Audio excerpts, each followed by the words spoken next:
Good evening, students. I hope my presentation is visible to you.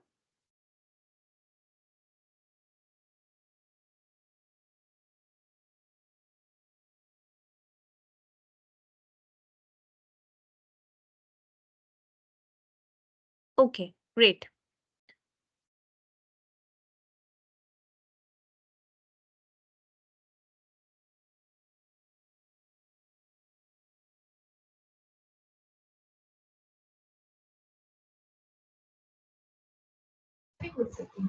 Ma'am, your microphone, ma'am, you are on mute.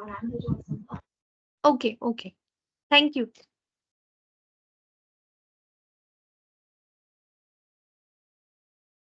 So students, in the previous classes, we have already discussed about international business.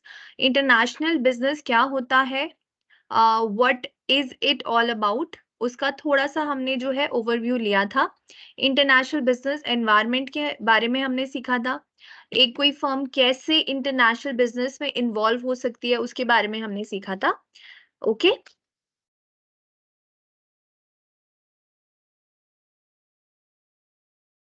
बेटा अब मेरी आवाज आ रही है ना?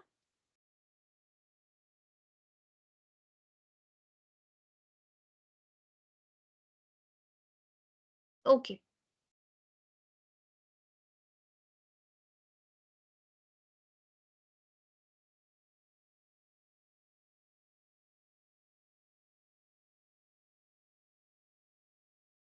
I am assuming कि आप लोग लास्ट क्लास में भी थे और आपने जो है लास्ट की क्लासेस ली हैं. बेटा we have already completed unit 1 and 2 जो आपका इंटरनेशनल बिजनेस का है. ठीक है.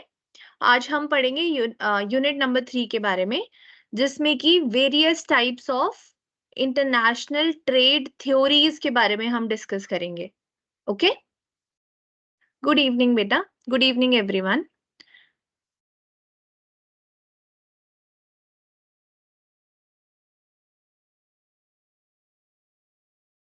अगर किसी भी बच्चे को कोई डाउट है और चाहे वो इस क्लास से हो चाहे वो प्रीवियस क्लास से रिलेटेड हो, so you can just ask me in the end of the session. Okay, I will provide you time for asking your doubts and you can ask it then. Okay, तो अभी हम जो है अपनी class start करते हैं. Today's session is about international trade theories. ठीक है बेटा. कुछ थ्योरीज हैं जो इंटरनेशनल ट्रेड करने के लिए, कैसे इंटरनेशनल ट्रेड करना चाहिए, कैसे इंटरनेशनल ट्रेड चला आ रहा है, कौन कौन से रूल्स पे बेस्ड है, कौन कौन सी एक्टिविटीज पे बेस्ड है. ठीक है. कैसे कैसे हम उसका ट्रांसफॉर्मेशन जो है देख रहे हैं. तो उस चीज को आज हम पढ़ेंगे कि कौन सी वेरियस थ्योरीज हैं जिसपे हमारा इंटरनेशनल ट्रेड बेस्ड है. आपने बहुत सारी थ्योरीज डिफरेंट डिफरेंट सब्जेक्ट्स में पढ़ी होंगी.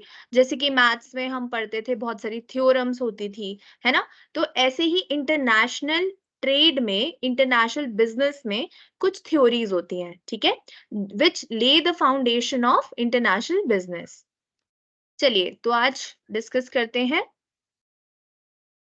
Topics to be discuss today are ये वेरियस टाइप्स ऑफ थ्योरीज हैं जिनके आपको नाम दिख रहे हैं. First one is mercantilism theory.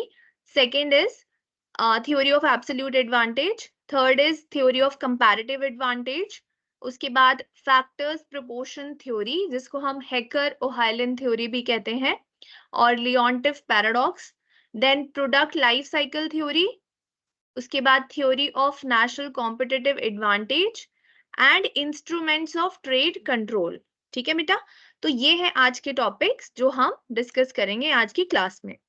Now theories of international trade. सबसे पहली जो हमने देखी दैट वाज मर्केंटिलिज्म थ्योरी. अब ये थ्योरी क्या होती है बेटा? इस थ्योरी में सबसे पहले आपको याद रखना है कि this is the first theory of international business, यानी कि कहीं से तो किसी चीज की शुरुआत होती है. ऐसे ही इंटरनेशनल बिजनेस की थ्योरीज की शुरुआत हुई इस थ्योरी से. Okay. So this is the first and the foremost theory जो कि बनाई गई, जो कि फॉर्मुलेट की गई, जिसको यूज किया गया इंटरनेशनल बिजनेस करने के लिए. अब इस थ्योरी में जो है हमने क्या सीखा कि आपकी जो कंट्री है उसको सबसे ज्यादा जो फोकस रखना है वो रखना है अपने गोल्ड और सिल्वर रिजर्व्स पर. ठीक है. हर, आप मानते हैं हर कंट्री के पास कुछ गोल्ड कुछ सिल्वर के रिजर्व्स होते हैं, है ना, और आप उनको जो है बहुत ज्यादा प्रीशियस भी मानते हैं, gold and silver are very precious. तो ऐसा ही था पुराने जमाने में। उस टाइम पे जो प्रीशियस स्टोन्स होते थे, गोल्ड होता था, इन सब चीजों को बहुत ज्यादा महत्व दिया जाता था। जिस कंट्री के पास ज्यादा गोल्ड है, या माना जाए कि गोल्ड की खदानें उनके पास ज्यादा है, उनके रिजर्व में ज्यादा गोल्ड पड़ा हुआ है, तो उस कंट्री को जो है माना जाता था कि वो कंट्री बहुत अच्छा कर रही है, वो कंट्री काफी ज्यादा रिच है, ठीक है। तो ऐसा ही हर कंट्री कोशिश करती थी कि उसके पास ज्यादा से ज्यादा मात्रा में जो है गोल्ड और सिल्वर और प्रीशियस स्टोन्स जो है ऑलरेडी अवेलेबल हो, डायमंड्स हो उनके पास, ठीक है। तो सबसे पहले आपको क्या याद रखना है कि सबसे पहली थ्योरी है मर्केंटलिज्म थ्योरी। यहाँ पर जो बात की जाती है वो बात की जा रही है गोल्ड और सिल्वर के बीच में, ठीक है। सेकेंड इंपॉर्टेंट थिंग जो इसने बोला था, इस थ्योरी ने जो कहा था, दैट वाज कि आपके पास जो गोल्ड के रिजर्व्स है दैट इज फाइन, लेकिन आपको ये कोशिश करनी है कि आपको एक्सपोर्ट जो है अपने प्रोडक्ट ज्यादा करने हैं और इंपोर्ट चीजें कम करनी है या ना के बराबर करनी है। मतलब कि आपको ज्यादा से ज्यादा अपनी बनाई हुई चीजें बाहर की कंट्रीज में बेचनी है, ठीक है। और इंपोर्ट जो आप करोगे, यानी इंपोर्ट एक्सपोर्ट तो आपको पता होगा, मैंने फर्स्ट क्लास में समझाया था आपको। इंपोर्ट करना होता है कि जब आप बाहर से कोई सामान अपनी कंट्री में खरीद कर लाते हैं, ठीक है। और एक्सपोर्ट करना होता है जब हमारी इंडिजिनस या फिर डोमेस्टिक कोई गुड बनी हुई है और इसको आप बाहर सेल करते हैं, ठीक है। तो ये थ्योरी क्या कहती है, ये थ्योरी कहती है कि आपको एक्सपोर्ट यानी कि अपनी बनाई हुई चीजें बाहर ज्यादा भेजनी है, बाहर जाकर ज्यादा सेल करनी है, और बाहर की चीजें आपने कम खरीदनी है, ठीक है। तो ये थ्योरी सजेस्ट करती है सबसे पहले आपने गोल्ड और सिल्वर के रिजर्व्स अपने ज्यादा से ज्यादा मेंटेन करके रखने हैं, कोशिश करनी है कि उसका बैलेंस आप बढ़ाते जाएं, ठीक है। और सेकेंड चीज इसने क्या बोली कि आपको एक्सपोर्ट ज्यादा करना है और इंपोर्ट कम करना है, ठीक है। ये थ्योरी जो है ये पॉपुलर थी 17th सेंचुरी में, ठीक है। आप सुन के आपको लग रहा ही होगा ये कितनी पुरानी बात है। तो ये थ्योरी थी पॉपुलर 17th सेंचुरी में। The theory also propounded the view that the first thing a nation must focus on is the accumulation of wealth in the form of gold and silver, okay, thus strengthening the treasure of the nation। तो gold and silver जो है they are precious metals, है ना। तो इसको क्या माना जाता था, ट्रेजर माना जाता था, एक कंट्री के लिए खजाना माना जाता था, ठीक है। जो ये थ्योरी है, it believes that a country will strengthen only if the nation imports less and exports more, okay। The theory is often called protectionist theory। तो अगर आपके सामने प्रोटेक्शनिस्ट थ्योरी का नाम आता है तो यू हैव टू रिमेंबर कि प्रोटेक्शनिस्ट थ्योरी हम मर्केंटलिज्म थ्योरी को ही कह रहे हैं, okay. This theory is often called protectionist theory because it mainly works on the strategy of protecting oneself, ठीक है। तो अगर हम इस थ्योरी को ध्यान से पढ़ते हैं तो इसमें सबसे ज्यादा जो वर्क किया जा रहा है वो सिर्फ अपनी कंट्री को और ज्यादा रिच बनाने के लिए किया जा रहा है, ठीक है। So this theory focus on one self only, मतलब आप अपने बारे में ही सोच रहे हो, आप दूसरों के बारे में, दूसरी कंट्रीज के बारे में, वर्ल्ड इकोनॉमी के बारे में you are not thinking, okay. So इस थ्योरी को इसलिए क्या कहा जाता है, प्रोटेक्शनिस्ट थ्योरी। अब यहाँ पर जो आपको एक एग्जाम्पल दिख रहा होगा, ये जो आपको डायग्राम दिख रहा है, ये रिलेटेड है ब्रिटिश, जैसे हम सब जानते हैं कि ब्रिटिश इंडिया का राज था हमारे नेशन में भी, तो ऐसे ही बहुत सारे नेशंस में जो है ब्रिटिशर्स का राज था, ठीक है। Now British imperialist is the perfect example of this theory. How, अब जैसे कि मैंने कहा कि आपको एज अ कंट्री अपने gold and silver and precious stones का जो रिजर्व्स है उसको जो है बढ़ाते जाना है, so that you stay strong in the economy, right. उससे आपकी जो इमेज है वो स्ट्रॉन्ग बनी रहे और आप जो है इकोनॉमी में उभर कर आए, ठीक है। तो ऐसे ही ब्रिटिशर्स ने क्या किया, ब्रिटिशर्स ने डिफरेंट डिफरेंट कंट्रीज में जो है जाकर अपना जो है राज्य पूरा स्थापित करना शुरू किया। अब ये स्थापित करने से वो क्या उनको फायदा हो रहा था कि जो चीजें उनके पास अवेलेबल नहीं थी, राइट, उनकी कंट्री में जो चीजें अवेलेबल नहीं थी वो चीजें वो इस दूसरी कंट्री से यानी बहुत सारी कंट्रीज थी जिन पे उन्होंने राज किया, तो उन कंट्रीज से वो ये चीजें जो है लेकर जा रहे थे, बहुत ही मिनिमम या क्या बोलेंगे ना के बराबर पैसे देकर वो हमारे रिसोर्सेज को जो है अपनी कंट्रीज में ले जा रहे थे। ठीक है, यहाँ की प्रेशियस मेटल्स, यहाँ के रिसोर्सेज, सारी की सारी चीजें उन्होंने अपनी कंट्री में जो है इंपोर्ट कर ली। ओके, और हमें क्या एक्सपोर्ट किया उन्होंने, वहां से बनाई गई फिनिश गुड्स। ठीक है, उन रिसोर्सेज से या फिर अपने जो उनके ऑलरेडी अवेलेबल रिसोर्सेज थे उनसे बनाई गई कुछ गुड्स जो हैं उन्होंने हमें एक्सपोर्ट करना शुरू कर दिया, इन नेशंस को ही एक्सपोर्ट करना शुरू कर दिया। ठीक है, तो इस डायग्राम में जैसे हम देखते हैं मदर कंट्री क्या है, मदर कंट्री है उनकी ब्रिटिशर्स की अपनी कंट्री। ओके, अब एक कॉलोनी ए है, एक कॉलोनी बी है, तो इसमें इनको एक मतलब ऐसी कंट्री माना गया है, ए कंट्री जहां पे ब्रिटिशर्स राज कर रहे हैं और बी कंट्री जहां पे ब्रिटिशर्स राज कर रहे हैं। अब यहाँ पर आप देखेंगे कि ये लोग क्या है, importing raw material at low prices, colony A से और कॉलोनी बी से they are importing raw materials, है ना, इंपोर्ट कर रहे हैं, लेकर जा रहे हैं बहुत ही मिनिमम प्राइस पर, और उनको क्या सेल कर रहे हैं, they are exporting finish goods at high prices. Okay, तो ये मॉडल उन्होंने फॉलो किया और अपने पास उन्होंने क्या किया, मदर कंट्री में they accumulated wealth, they collected gold silver and other metal currencies. Okay, so ऐसे इन्होंने जो है मर्केंटलिज्म को जो है बढ़ावा दिया और अपनी जो कंट्री थी, अपना जो उनका राज्य था उसको उन्होंने स्ट्रॉन्ग बनाया। ठीक है, और ये जो चीज है इसको देखकर दूसरे लोग भी इन्फ्लुएंस हुए, उन्होंने कहा कि अगर इनकी कंट्री के पास इतना ज्यादा प्रेशियस मेटल है ऑलरेडी है तो हमें भी अपनी कंट्री में ये चीजें जो है ज्यादा से ज्यादा रखनी पड़ेंगी, नहीं तो हम जो है वर्ल्ड में स्ट्रॉन्ग नहीं दिख पाएंगे और हमारे साथ कोई ट्रेड करने में इंटरेस्टेड नहीं होगा। ठीक है, हम सुपर पावर जो है नहीं बन पाएंगे। So this was about protectionist theory या फिर मर्केंटलिज्म थ्योरी। इसकी लिमिटेशंस क्या है, अब ये क्योंकि फर्स्ट थ्योरी थी हमें ये पता है, राइट, ये हमारी फर्स्ट थ्योरी थी इंटरनेशनल ट्रेड की, तो इसकी कुछ ना कुछ जो है लिमिटेशंस होंगी जो हमें सुनकर भी शायद पता चली होंगी। तो अब पढ़ते हैं इसकी कुछ limitations.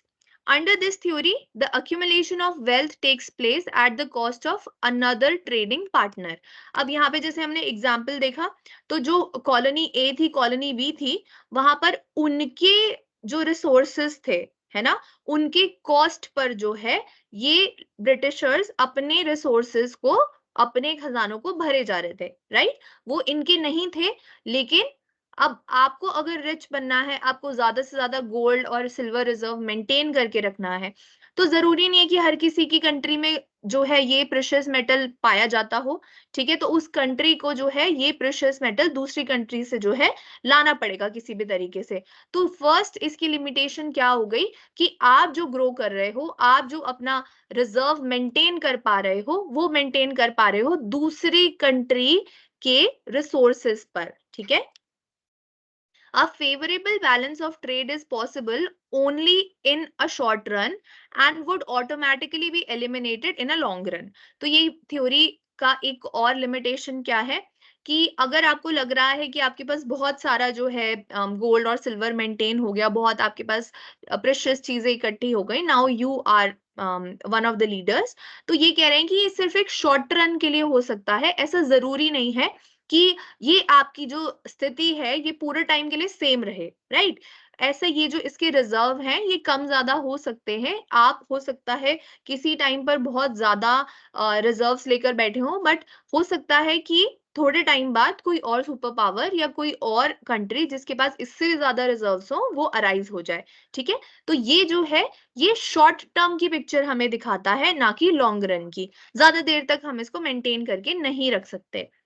Presently, gold represents only a minor proportion of national foreign exchange reserves. Okay, तो आजकल की जो हम सिनेरियो देखते हैं that is different. अब गोल्ड को इतना ज्यादा इंपॉर्टेंस नहीं दी जाती है जितनी की मर्केंटलिज्म थ्योरी के दौरान दी जा रही थी। The mercantilist theory overlooks other factors in a country's wealth, such as its natural resources, manpower, and skill levels, capital, etc. तो यहाँ पर कहा जा रहा है कि सिर्फ और सिर्फ गोल्ड और सिल्वर को इंपॉर्टेंस दी जा रही है, अदर फैक्टर्स जैसे कि हमारे स्किल्ड लेबर्स हो गए, कुछ रिसोर्सेज और हो गए, कैपिटल हो गई, इन सबको कम इंपॉर्टेंस दी जा रही है as compare to gold and silver. Okay. If all countries follow restrictive policies that promote exports and restrict imports, then it creates several trade barriers in the process. अब आप देखेंगे इसमें कहा गया कि आप जो है एक्सपोर्ट करते रहिए और इंपोर्ट नील के बराबर यानी ना के बराबर जो है आप करें. तो इस केस में आप देखोगे कि अगर आपकी कंट्री में कोई चीज इंपोर्ट ही नहीं हो पा रही है, तो आपकी जो एग्जिस्टिंग मैन्युफैक्चरर्स हैं, जो एग्जिस्टिंग कंपनीज हैं, वो ही सारा सामान बना रहे हैं, वो ही आपको सेल कर रहे हैं, तो वो आपको एक्सपेंसिव मिलेगा, है ना, वो थोड़ा सा ज्यादा एक्सपेंसिव होगा. अगर आप कॉन्टिन्यूसली कुछ चीज इंपोर्ट कर रहे हैं, जो चीज बाहर सस्ती है आपके पास महंगी है, तो उस चीज में आपकी कंट्री को ही फायदा हो रहा है. लेकिन अगर आप कोशिश कर रहे हैं कि आप इंपोर्ट ना करें और सब कुछ इन हैंड अंदर ही आप जो है मैनेज कर लें सब कुछ, तो ऐसा पॉसिबल आज के सिनेरियो में नहीं हो सकता. Okay. So these were some of the limitations of mercantilism theory. I hope it is clear to you.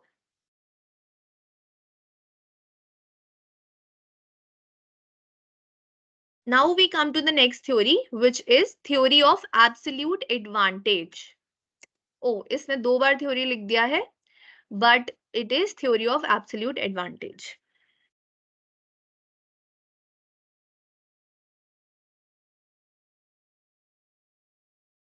In 1776, the economist Adam Smith criticized the theory of mercantilism in his publication The Wealth of Nations. Okay. अब हमारी जो first theory थी that was theory of mercantilism, right. अब उसको criticise करते हुए यानी कि उसमें जो कमियां थी उनको गिनवाते हुए हमारे पास नेक्स्ट थ्योरी आई, जो कि किसने दी है, ये दी गई है एडम स्मिथ द्वारा इन 1776. ओके. इन्होंने अपनी एक बुक निकाली, एक पब्लिकेशन निकाला इन्होंने, जिसका नाम था the wealth of the Nations. इसमें इन्होंने इस थ्योरी का जिक्र किया. Okay, Smith firmly believed that economic growth in reference to international trade firmly depends on specialization and division of labor. Okay, तो ये गोल्ड और सिल्वर का कंसेप्ट को बिल्कुल ही नकारते थे. इन्होंने कहा कि ये जो आपका पुराना कॉन्सेप्ट था गोल्ड एंड सिल्वर का, that is not feasible, that is not correct. आप इनका कहना था और इनकी बिलीव्स किस पे डिपेंड करती थी, डिविजन ऑफ लेबर, ठीक है, और आपकी स्पेशलाइजेशन क्या है, आप किस चीज को बनाने में स्पेशलाइजेशन रखते हैं. ठीक है, इसको हम और क्लियरली समझेंगे एक एग्जांपल से आगे. Specialization ensures higher productivity, thereby increasing the standard of living of the people of the country. अगर आप किसी चीज में स्पेशलाइज्ड हैं, तो that thing will pay you back. Okay, ये ऐसा सोचते थे. Smith's theory proposes that government should not try to regulate trade between countries, nor should they restrict global trade. Okay, तो ये कह रहे थे कि आपकी गवर्नमेंट का इंटरफेरेंस जो है कम से कम होना चाहिए इंटरनेशनल ट्रेड में, और आपकी जो स्पेशलाइजेशन है उस पर बेस्ड आपको मैन्युफैक्चरिंग, इंपोर्ट एक्सपोर्ट प्रोसीजर्स जो है करने हैं. ओके. assumptions. अब इनकी थ्योरी में कुछ assumptions थी, जैसे हर थ्योरी में कुछ assumptions लिए जाते हैं, ठीक है, तो ऐसे ही इनकी थ्योरी के assumptions क्या थे. सबसे पहला है lack of mobility of factors of production. ये assume कर रहे थे कि आपके जो फैक्टर्स ऑफ प्रोडक्शन है, फैक्टर्स ऑफ प्रोडक्शन क्या होते हैं, जो आपको प्रोडक्शन में हेल्प करते हैं, जैसे कि हो गया लेबर, हो गया आपका कैपिटल हो गई, ठीक है. तो ये सब जो आपके फैक्टर्स ऑफ प्रोडक्शन है, ये जो है एक कंट्री से दूसरी कंट्री के बीच में मूव नहीं कर रहे हैं. Okay, they are within one country only. ठीक है, एक कंट्री में रहकर काम किया जा रहा है. Next, trade barriers. There are no trade barriers to trade for exchange of goods. अब इनकी थ्योरी में इन्होंने अज्यूम किया कि दो कंट्रीज के बीच में अगर ट्रेड हो रहा है, ठीक है, अगर बिजनेस चल रहा है, तो उन दोनों के बीच में कोई ट्रेड बैरियर नहीं है, मतलब कि कोई रिस्ट्रिक्शन नहीं है, आप लोग फ्रीली ट्रेड कर सकते हैं, कोई भी आपके ऊपर रिस्ट्रिक्शन नहीं लगी हुई है. ये इनकी सेकेंड assumption थी. Third one was trade balance. Smith assumes that exports must be equal to import. अब हम ट्रेड बैलेंस कब कहते हैं कि दोनों जो है जब हमारी इंपोर्ट और एक्सपोर्ट जो है एक दूसरे के इक्वल हो जाते हैं, राइट? उस सिचुएशन को कहा जाता है ट्रेड बैलेंस। ओके, उसके बाद है constant return to scale. Adam Smith assume that we will get constant return as production scale, meaning there is no economies of scale. अब सबसे पहले इसको समझने के लिए हमें ये पता होना चाहिए इकोनॉमीज ऑफ स्केल क्या होता है। तो इकोनॉमीज ऑफ स्केल होता है बेटा जब आप ज्यादा से ज्यादा किसी चीज को मैन्युफैक्चर कर रहे हो। तो जैसे कि एग्जाम्पल से समझते हैं इसको, कि आपको एक मशीन चलानी है और आपको मैन्युफैक्चर करने हैं पेन, ठीक है? तो अभी आपके पास ऑर्डर आया कम से कम 50 पेन आपको मैन्युफैक्चर करने हैं इस मशीन से, ठीक है? आपने क्या किया, इस मशीन को ऑन किया, आप इसको चलाने में इलेक्ट्रिसिटी लगी, आपका जो है मैन पावर लगी, आपके बहुत सारे रिसोर्सेज लगे, ठीक है? तो अब इसको ऑन करके आपने बनाई 50 पेन, ठीक है? तो आपका कुछ खर्चा हुआ, राइट?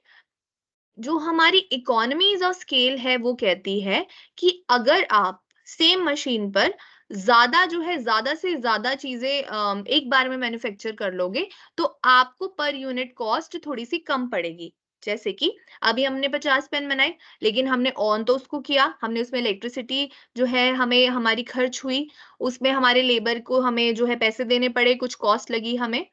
अब इसकी जगह अगर 100 पेन का भी ऑर्डर होता तो हो सकता है कि मैं उस लेबर को अगर अभी जो है 500 रुपीज पे कर रही थी तो मैं उसको 700 या फिर 800 पे करके उससे 1000 मतलब 100 पेन्स बनवा लेती। और जो मेरी कॉस्ट इलेक्ट्रिसिटी में इस मशीन को चलाने के लिए लगी, ठीक है, अब मैंने उससे सिर्फ 50 पेन बनाए, लेकिन उसमें मेरी इलेक्ट्रिसिटी तो खर्च हुई। लेकिन अगर मैं उसको चलते चलते उसको चलाते चलाते 100 पेन जो है उस टाइम में मैन्युफैक्चर कर लेती तो हमारा जो है खर्चा ऑल ओवर थोड़ा सा कम बैठता, पर यूनिट थोड़ा सा कम बैठता। तो इकोनॉमीज ऑफ स्केल क्या कहता है, इकोनॉमीज ऑफ स्केल का मतलब होता है कि अगर आप एक साथ बहुत सारी चीजें मैन्युफैक्चर करोगे तो आपको पर यूनिट कॉस्ट थोड़ी सी कम पड़ती है, ठीक है? लेकिन एडम स्मिथ ने क्या कहा कि मैं इकोनॉमीज ऑफ स्केल में नहीं मानता, वो नहीं एग्जिस्ट करती। यहाँ पे constant return as production scale जो है इसको मैं मानता हूं कि आपने फॉर एग्जांपल अगर 500 रुपए दिए, 50 पेन्स जो है आपने बनवाए लेबर से, तो अब आप क्या करेंगे, आप 1000 रुपीज देंगे 100 पेन्स बनवाने के लिए, ठीक है? अब आप जो है उसको 2000 रुपीज देंगे 200 पेन्स बनवाने के लिए, तो उसमें जो है कोई कम ज्यादा नहीं होता, आपका जो है ये स्टैंडर्डाइज्ड रहता है, ठीक है? ऐसा इन्होंने माना, ठीक है? तो इनकी चौथी एजम्पशन ये थी कि इकोनॉमीज ऑफ स्केल का कॉन्सेप्ट नहीं एग्जिस्ट करता। Okay, now we come to the example. अब एग्जाम्पल के जरिए इस थ्योरी को समझना थोड़ा सा ज्यादा आसान है, आइए देखते हैं। एग्जाम्पल क्या कहता है, we assume that there are two countries, ठीक है? आप के लिए यहाँ पे एग्जाम्पल में दो कंट्रीज दी गई हैं, इस थ्योरी को हम दो कंट्रीज से ही समझते हैं यूजुअली भी, ठीक है? तो ये जो डायग्राम आपको नीचे दिख रहा है ग्राफ टाइप का, इसमें क्या है, एक ब्लू लाइन दिख रही होगी आपको और एक रेड कलर की लाइन दिख रही होगी, ठीक है? अब इसमें जो ब्लू कलर की लाइन है उसको एक मतलब एक कंट्री मतलब रिप्रेजेंट कर रही है ब्लू लाइन को, और दूसरी कंट्री जो है वो रेड लाइन को डिनोट करती है, ठीक है? तो इसको हम मान लेते हैं कि जो ब्लू लाइन वाला है वो ब्लू कंट्री है। हमने यहाँ पे कंट्रीज का नाम नहीं लिखा है बट हमने कंट्री को नाम दे दिया ब्लू कंट्री और रेड कंट्री, ठीक है? Now they are blue country and red country. To keep things simple, we assume that only two goods are produced. They are good A and good B. अब ये कह रहा है कि आपकी जो कंट्री रेड है और कंट्री ब्लू है वो दोनों सेम तरह की गुड्स बनाती हैं, सेम तरह की चीजें बनाती हैं और दो चीजें बनाती हैं केवल, ठीक है? अब ये जो टेबल आपको दिख रहा है यहाँ देखिए, इस टेबल में आपको कुछ नंबर्स दिख रहे हैं, ब्लू में आपको दिख रहा है 2 8, रेड में दिख रहा है आपको 10 और 4। तो इसमें क्या डिनोट किया जा रहा है कि how many hours it take to create one product. Okay, तो अगर आप गुड ए बनाते हैं तो ब्लू कंट्री में आपको लगते हैं 2 घंटे। ठीक है, अगर आप गुड ए बनाते हैं रेड कंट्री में तो आपको लगते हैं 10 घंटे। ठीक है, गुड बी की अगर हम बात करें तो ब्लू कंट्री में आपको लगते हैं 8 घंटे। ठीक है, एक गुड बनाने के लिए, एक गुड बी बनाने के लिए, और आपको रेड कंट्री में लगते हैं 4 घंटे गुड बी बनाने के लिए। ठीक है, यहां तक अभी तक क्लियर है क्या चल रहा है डायग्राम में? यहाँ पे जो आपको टेबल दिया गया है इसमें बताया गया है कि ब्लू कंट्री और रेड कंट्री में गुड ए और गुड बी बनाने के लिए कितने घंटे लगते हैं। ठीक है, अब अगर आप ध्यान से देखोगे तो ब्लू कंट्री में जो गुड ए है वो जल्दी बन जाता है, 2 घंटे में बन जाता है। ठीक है, और रेड कंट्री में तो उसको 10 घंटे लगते हैं। तो इससे आप क्या एनालिसिस कर पाते हो कि अगर गुड ए को ब्लू कंट्री बनाए तो ज्यादा ठीक रहेगा, क्योंकि वहां पे जो है ये गुड जो है 2 घंटे में बन जाती है। और ऐसे ही गुड बी की अगर हम बात लें तो गुड बी में अगर हम देखें तो अगर इसको रेड कंट्री बनाए तो वो 4 घंटे में बना लेती है, लेकिन ब्लू कंट्री को तो जो है 8 घंटे लगते हैं। तो इस गुड को अगर रेड कंट्री ही मैन्युफैक्चर करे तो ज्यादा ठीक रहेगा सिनेरियो, राइट? तो the blue country has an absolute advantage in production of good A, right? And the red country has absolute advantage in producing good B. As a result, blue country will be better off if it specializes in the production of good A, and red country will be better off it if it specializes in good B. ठीक है बेटा, clear हो रहा है आपको? Please let me know. अगर ये आपको क्लियर नहीं है तो we can repeat it at this point of time only.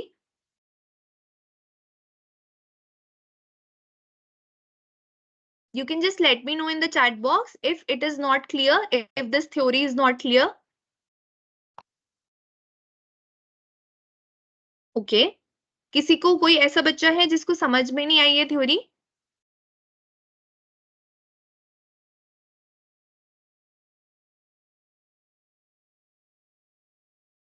यहाँ पे आपके एब्सोल्यूट एडवांटेज की बात हो रही है।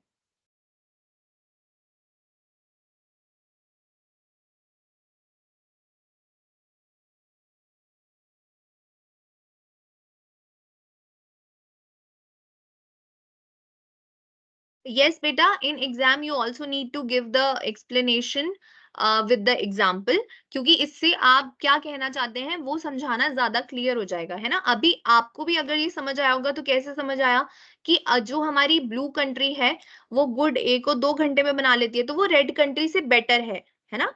अगर वो गुड ए ही बनाए तो ज्यादा ठीक रहेगा, लेकिन जो हमारी रेड कंट्री है वो अगर गुड बी ही बनाए तो ज्यादा सही रहेगा। ठीक है, तो ऐसे हम दोनों कंट्रीज के बीच में जो है कंपैरिजन कर रहे हैं कि कौन सी कंट्री को कौन सी गुड बनानी चाहिए। अभी हमने एजम्पशन में पढ़ा कि there are no trade barriers, right? आप एक कंट्री से दूसरी गुड, एक कंट्री से कोई कोई भी गुड जो है आप अपने इधर इंपोर्ट कर सकते हो। ठीक है, तो देयर आर नो रिस्ट्रिक्शंस। तो इस केस में क्या आपको ठीक नहीं लग रहा कि अगर गुड ए का प्रोडक्शन ब्लू कंट्री करे और गुड बी का प्रोडक्शन जो है रेड कंट्री करे? ठीक है, तो हमें इस थ्योरी में ये समझाया जा रहा है कि एडवांटेज, एब्सोल्यूट एडवांटेज कहां पर है।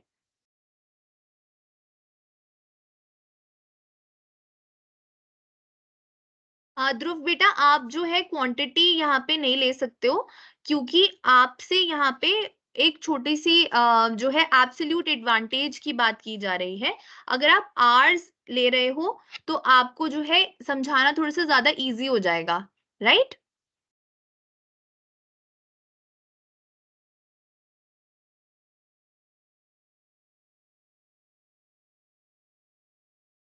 बहुत ही मतलब सिंपल मिनिमल सा एग्जांपल है, आई होप सबको समझ आया होगा। Now next theory which is theory of comparative advantage. ठीक है, जो अभी तक ये थ्योरी थी हमारी पिछले वाली, that was easy, very easy, but this one, इसमें थोड़ा सा आपको ध्यान से सुनना पड़ेगा। Okay, The theory of comparative advantage flourished in the 19th century and was propounded by David Ricardo. Okay, so पिछली वाली थ्योरी किसने दी थी बताइए? एब्सोल्यूट एडवांटेज की थ्योरी किसने दी थी?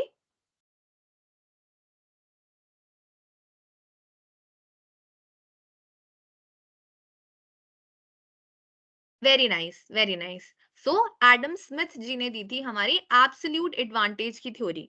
अब जो ये हमारी कंपैरेटिव एडवांटेज है that is given by David Ricardo. Okay, so David Ricardo ने ये थ्योरी दी है in his book principles of political economy and taxation. Okay, तो इस बुक में इस थ्योरी का जिक्र इन्होंने किया है। The theory suggests that it is better if a country exports goods in which its relative cost of advantage is greater than its absolute cost of advantage when compared with other countries. अब ये कह रहे हैं कि मैं जो है absolute advantage का concept नहीं लेना चाहता, मैं relative advantage के concept पे जो है काम करूंगा। ओके, अब इसको हम एग्जाम्पल से समझते हैं। ठीक है, यहाँ पे एग्जाम्पल दिया है मलेशिया और इंडोनेशिया का। Let's say Indonesia can produce both electrical appliances and rubber products more efficiently than Malaysia. ठीक है, अब यहाँ पे दो कंट्रीज हमने ली, इंडोनेशिया एंड मलेशिया। ठीक है, यहाँ पर हमने ये अज्यूम किया है कि जैसे अभी हमने पिछले एग्जाम्पल में क्या देखा था कि एक कंट्री जो है अच्छा परफॉर्म कर रही थी एज कंपेयर टू दूसरी country in respect of one good, right. लेकिन यहाँ पर हमने अज्यूम किया कि अगर एक कंट्री दोनों गुड्स को अच्छे से बना रही है, ओके, यानी कि ए गुड और बी गुड दोनों को ही ये अच्छे से प्रोड्यूस कर पा रही है कम टाइम में, तो क्या होगा? तो let's say Indonesia can produce both electrical appliances and rubber products more efficiently than Malaysia. अब हमने अज्यूम कर लिया कि इंडोनेशिया जो कंट्री है वो, यहाँ पे दो गुड्स को हमने क्या नाम ले दिया, जैसे हमने वहां पे गुड ए गुड बी पढ़ा, तो यहाँ पे हमने उनको नाम दे दिया कि ये एक इलेक्ट्रिकल अप्लायंसेस है और दूसरा कोई रबर का प्रोडक्ट है। ठीक है, तो इन दोनों प्रोडक्ट्स को इंडोनेशिया बहुत अच्छे से प्रोड्यूस कर पा रही है। The production of electrical appliances is twice as much as part of Malaysia. ठीक है, तो अगर हम इलेक्ट्रिकल अप्लायंसेस की बात करें तो वो जितने आवर्स में एक गुड बनाता है मलेशिया, उतने आवर्स में जो है इंडोनेशिया दो गुड्स बना लेता है उस चीज की। ठीक है, और अगर हम रबर प्रोडक्ट्स की बात करें तो जितने आवर्स में एक रबर प्रोडक्ट मलेशिया बनाता है, उतने आवर्स में इंडोनेशिया 5 रबर प्रोडक्ट्स जो है बना लेता है। ठीक है, in such a condition Indonesia has absolute productive advantage in both goods, है ना, राइट। अब यहाँ पे तो हमें पता चल गया कि इंडोनेशिया मलेशिया से दोनों चीजें बेटर बना रहा है। वहां पे मलेशिया में इलेक्ट्रिकल अप्लायंस बनाने के लिए, एक इलेक्ट्रिकल अप्लायंस बनाने के लिए उसको ज्यादा टाइम लगता है मलेशिया को, बट इंडोनेशिया जो है उतने में दो बना लेता है। ठीक है, अब अगर हम बात करें यहाँ पे दूसरे प्रोडक्ट की विच वॉज रबर प्रोडक्ट, तो उतने में जितने में मलेशिया एक प्रोडक्ट बनाता है उतने में यहाँ पर 5 प्रोडक्ट्स बना लिए जाते हैं। तो which is trying to determine कि इंडोनेशिया जो है मलेशिया से बेटर परफॉर्म कर रहा है दोनों प्रोडक्ट्स को बनाने में, दोनों प्रोडक्ट्स की मैन्युफैक्चरिंग में, राइट। तो अब इस केस में हम क्या करेंगे, अगर हम पिछली थ्योरी को लेकर चले, है ना, तो पिछली थ्योरी में क्या था कि आपको जो है दोनों मतलब ऐसा एग्जांपल दिया गया जिसमें एक कंट्री बेटर थी और जिसमें दूसरे गुड में दूसरी कंट्री बेटर थी, है ना। बट यहाँ पे एक ही कंट्री दोनों गुड्स को अच्छे तरीके से प्रोड्यूस कर पा रही है, तो आप इस केस में क्या करोगे? तो यहाँ पर आ गया हमारा कंपैरेटिव एडवांटेज का concept. In such a case, it would be more mutually beneficial if Indonesia exported rubber products to Malaysia and imported electrical appliances from them, even if Indonesia could effectively produce electrical appliances too. तो David Ricardo क्या कह रहे हैं यहाँ पे, he is trying to से कि अगर दोनों प्रोडक्ट्स का कंपैरिजन किया जाए तो if Malaysia exports electrical appliances, है ना, रबर प्रोडक्ट्स हमें नहीं लेने हैं एज इंडोनेशिया, हम रबर प्रोडक्ट्स बिल्कुल नहीं खरीदना चाहेंगे मलेशिया से, बट हम इलेक्ट्रिकल अप्लायंसेस ले सकते हैं क्योंकि वो जो है हमें थोड़ा सा ही एक्सपेंसिव पड़ेगा, राइट।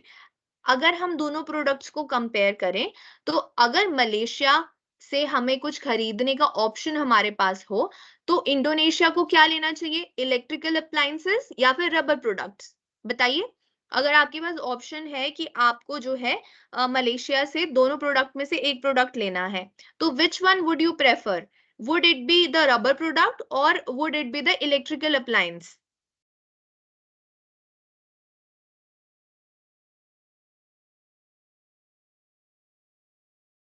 अगर आपको समझ आ रहा है तो okay, very good, very good.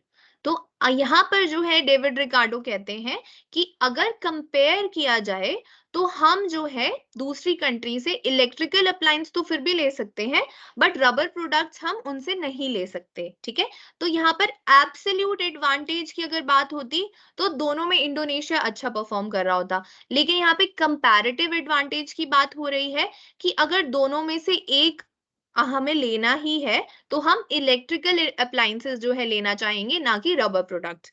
Now यहाँ पर क्या एग्जैक्टली डेविड रिकार्डो कहना चाह रहे हैं? What David Ricardo proposed is that even though a country may efficiently produce the goods, it may still import them from another country if a relative advantage lies therein. This theory basically encourages trade that is mutually beneficial. Okay? तो यहाँ पे सिर्फ आपके अपने interest की बात नहीं हो रही है, दूसरी कंट्री के इंटरेस्ट की भी बात हो रही है। एक म्यूचुअली बेनिफिशियल ट्रेड का माहौल आप क्रिएट करना चाह रहे हैं, जहां पर आपको जो है, आपको तो फायदा हो ही रहा है, बट साथ में दूसरा जो कंट्री है उसको भी कुछ फायदा हो रहा है। अगर वो कंट्री जो है वहां से कोई ये सामान खरीदेगा ही नहीं, कोई इलेक्ट्रिकल अप्लायंसेस नहीं खरीदेगा, तो उस कंट्री में इसका मैन्युफैक्चरिंग प्रोसेस एक टाइम पे बंद कर दिया जाएगा, राइट? तो उस कंट्री के पास कुछ भी एक्सपोर्ट करने के लिए नहीं बचेगा। तो हमें क्या करना है, हमें म्यूचुअली बेनिफिशियल ट्रेड को जो है बढ़ावा देना है, ना कि एब्सोल्यूट एडवांटेज को। ऐसा डेविड रिकार्डो ने जो है हमें समझाया। ओके, यश हमने वो वाले प्रोडक्ट्स इसलिए नहीं लिए हैं क्योंकि हम उसको जो है जितनी देर में मलेशिया एक प्रोडक्ट बनाता है उतनी देर में हम लोग 5 प्रोडक्ट उसके बना लेते हैं। ठीक है, तो इसीलिए हमने वो वाले प्रोडक्ट्स नहीं लिए। हमारे पास ऑप्शन था कि या तो हम इलेक्ट्रिकल अप्लायंस वहां से जो है इंपोर्ट कर लें, या फिर हमारे पास ऑप्शन था कि हम वहां से रबर प्रोडक्ट्स को इंपोर्ट कर लें। ठीक है, ओके, तो दोनों में से जो हमें बेटर लगा वो था इलेक्ट्रिकल अप्लायंसेस को इंपोर्ट करना। ओके, क्योंकि जितनी देर में हम एक मतलब एज मलेशिया एक जो है प्रोडक्ट बना रहा था रबर का, उतनी देर में हम 5 बना ले रहे थे। ठीक है,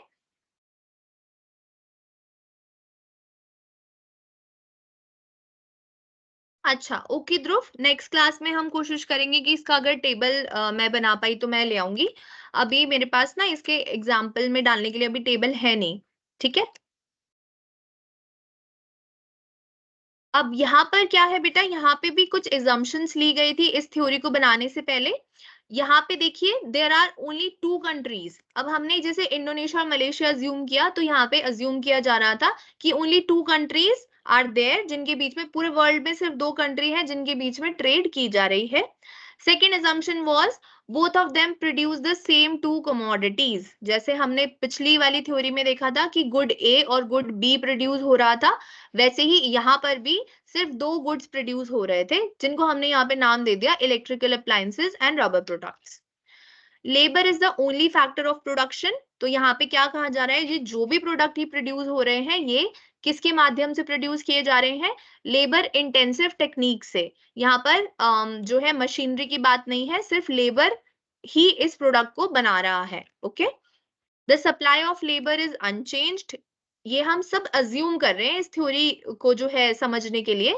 ठीक है, इस थ्योरी की जो नींव है वो इन एजम्पशंस पे बेस्ड है बेटा। तो आपको अगर पेपर में बाय चांस कोई थ्योरीज ये अगर आती है, वैसे इनमें से पूछा जाता ही है जरूर, तो आपको जो है ये ध्यान रखना है, firstly you have to explain कि ये किसने दी है, कब दी है। ठीक है, if you could remember then उसके बाद इस थ्योरी का जो मेन आइडिया है वो क्या है, ठीक है। उसके बाद एजम्पशंस कि ये थ्योरी कौन सी एजम्पशंस पे बेस्ड है, ठीक है। उसके बाद एग्जाम्पल, ओके। इससे आप अपनी थ्योरी को अच्छे से एक्सप्लेन कर पाएंगे। नाउ अच्छा, एजम्पशंस हम देख रहे थे, तो supply of labour is unchanged, यानी कि जितने हमारे पास लेबर्स मतलब एक साल के अंदर है उतने ही अगले साल भी होंगे। The supply of labour is unchanged, ना वो बढ़ रहे हैं ना वो कम हो रहे हैं, ये हमने अज्यूम किया हुआ है। उसके बाद the labour cost determines the price of to commodities, ये जो इसका प्राइस जो हम देख रहे हैं कमोडिटीज का, ये जो इनकी मैन्युफैक्चरिंग देख रहे हैं, ये सब लेबर पे बेस्ड है। टेक्नोलॉजिकल नॉलेज इज अनचेंज, जितना टेक्नोलॉजी हमें आ जाती है उतनी ही हमें अगले साल तक आएगी, ये माना जा रहा है। Factors of production are perfectly mobile with each other, however they are immobile between the two countries, मतलब कि फैक्टर ऑफ प्रोडक्शन एक कंट्री से दूसरी कंट्री में नहीं जा सकते। Trade, free trade is undertaken between the two countries, ठीक है। जब आपके प्रोडक्ट्स बन जाते हैं तो आपको जो ट्रेड है दैट इज फ्री, उसमें आपको कोई रिस्ट्रिक्शन नहीं है, उसमें आपको कोई ट्रांसपोर्टेशन कॉस्ट पे नहीं करनी है, that is absolutely free. Transport cost are not incurred, ठीक है, ये हमने अभी देख लिया। Factors of production are fully employed in both the countries, मतलब कि जितने फैक्टर ऑफ प्रोडक्शन अवेलेबल हैं हमने सारे लगा दिए इस प्रोडक्ट की मैन्युफैक्चरिंग में, ठीक है। तो ये हमारी सारी assumptions हैं जो जिस पे हमारी थ्योरी जो है वो बेस्ड है। Criticism of comparative advantage theory, अब इसमें भी कुछ क्रिटिसिज्म है जरूर, है ना। तो the theory only considers labour cost and neglects non labour cost, right.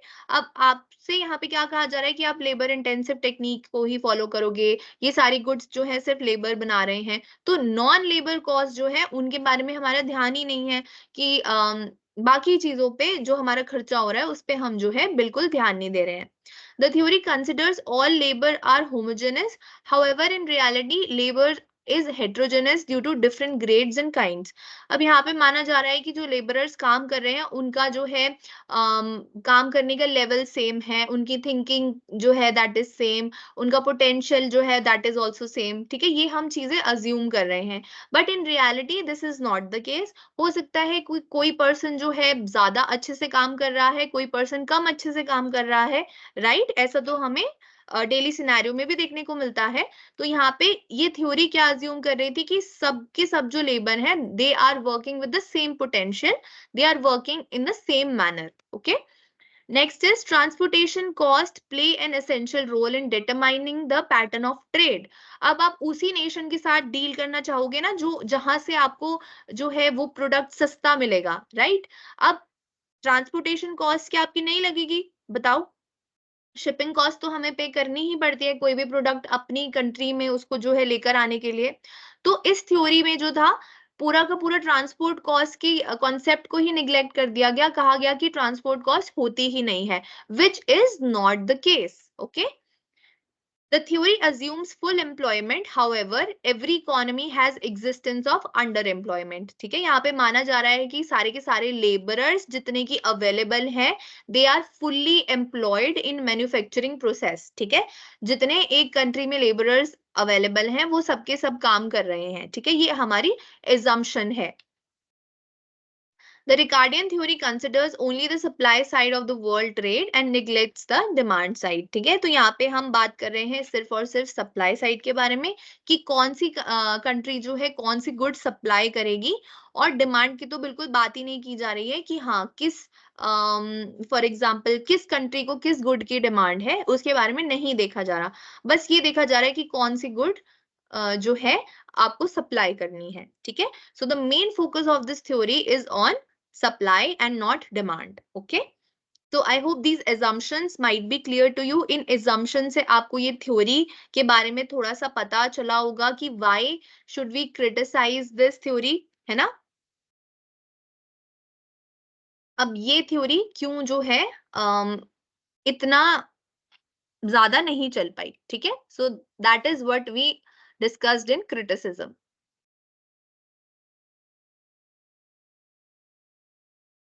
अब हम आ जाते हैं नेक्स्ट थ्योरी पर, ठीक है। अभी तक हमने कौन कौन सी थ्योरी पढ़ ली, एक हमने पढ़ ली मर्केंटलिज्म थ्योरी, ठीक है। Second one was absolute advantage theory, and third one is comparative advantage theory. I hope ये तीनों आपको जो है क्लियर होंगी। अब हम अपनी फोर्थ थ्योरी के बारे में डिस्कशन करेंगे, विच इज हेकर-ओहाइलिन थ्योरी। ओके, जिसको हम जो है फैक्टर प्रोपोर्शन थ्योरी भी कहते हैं। आपके सिलेबस में फैक्टर प्रोपोर्शन नाम से इस थ्योरी को दिया गया है, ठीक है। इसका दूसरा नाम हेकर-ओहाइलिन थ्योरी है। Okay, the theory proposed by Hecker and Ohailin dealt with the concept of comparative advantage that a country can gain by producing products that make use of factors that are present in abundance in the country. Now, इस theory का नाम hacker ओहाइलिन क्यों है बेटा? Because इसमें hacker और ओहाइलिन ने ये थ्योरी दी है, ठीक है। बेटा हम लास्ट में एक बार इसका जो है फिर से छोटा छोटा रिवीजन जो है कर लेंगे, ठीक है, जिससे कि आपको एक आइडिया मिल जाएगा कि अभी हमने तीन थ्योरीज में क्या डिस्कस किया। ओके, अभी आप इस ये वाली जो थ्योरी चल रही है हेकर ओहाइलिन, इस पे जो है ध्यान दीजिए। तो हेकर ओहाइलिन हमारे दो जो हैं दे आर पीपल जिन्होंने ये थ्योरी दी है। ओके, अब हेकर ओहाइलिन थ्योरी का दूसरा नाम क्या है बेटा? इसका दूसरा नाम है फैक्टर प्रोपोर्शंस थ्योरी। अब यहाँ पे बेटा क्या हो रहा है, यहाँ पे आप ध्यान दे रहे हैं ऐसे फैक्टर्स ऑफ प्रोडक्शन पे जो आपके पास अवेलेबल है ज्यादा मात्रा में, ठीक है। अब जो पिछली थ्योरीज थी हमारी, वहां पे कुछ कंपैरिजन चल रहा था, एब्सोल्यूट एडवांटेज की बात हो रही थी, बट इस थ्योरी में बात हो रही है आपकी फैक्टर्स ऑफ प्रोडक्शन के बारे में। Okay, the main highlight here is factor of production, ठीक है। फैक्टर ऑफ प्रोडक्शन क्या होते हैं? सबसे पहले हमें पता होना चाहिए कि these are the factors that help in production of a of a product. जैसे कि कौन कौन से फैक्टर हो सकते हैं हमारे? हमारे लेबर है, ठीक है, लैंड है, आपका कैपिटल है। तो ये सब क्या है? फैक्टर्स ऑफ प्रोडक्शन है जो हमें हेल्प करते हैं किसी भी प्रोडक्ट की मैन्युफैक्चरिंग प्रोसेस पूरी करने के लिए, किसी भी प्रोडक्ट को मैन्युफैक्चर करने के लिए। ओके, नाउ यहाँ पे हमें हेकर ओहाइलिन थ्योरी क्या कहती है? हेकर ओहाइलिन थ्योरी कहती है कि आपके पास जो भी फैक्टर ज्यादा से ज्यादा मात्रा में अवेलेबल है, ठीक है, आपको उसी गुड की मैन्युफैक्चरिंग करनी है, ठीक है। फॉर एग्जाम्पल अगर मैं इंडिया की बात करूं तो इंडिया में जो है लेबरर्स जो है, लेबर इंटेंसिव टेक्निक हमें ज्यादा जो है सही लगती है यहाँ पे, क्योंकि ज्यादा हमारे पास लेबर फोर्स अवेलेबल है, ठीक है। तो यहाँ पे हम ऐसे जो है चीजों में एंगेज हो सकते हैं जिसमें कि ज्यादा लेबरर्स की जरूरत हो, ठीक है। हम ऐसी टेक्निक्स में एंगेज हो सकते हैं जो कि लेबर इंटेंसिव हो। हम ऐसी गुड्स बना सकते हैं जो हम लेबर फोर्स का यूज करके बना पाए, ठीक है, as compare to capital intensive techniques. अब एक हो गया लेबर कि यहाँ पे जो सारा काम है, जो सारी गुड्स हैं, वो कौन बना रहा है? वो लेबरर्स बना रहे हैं, राइट।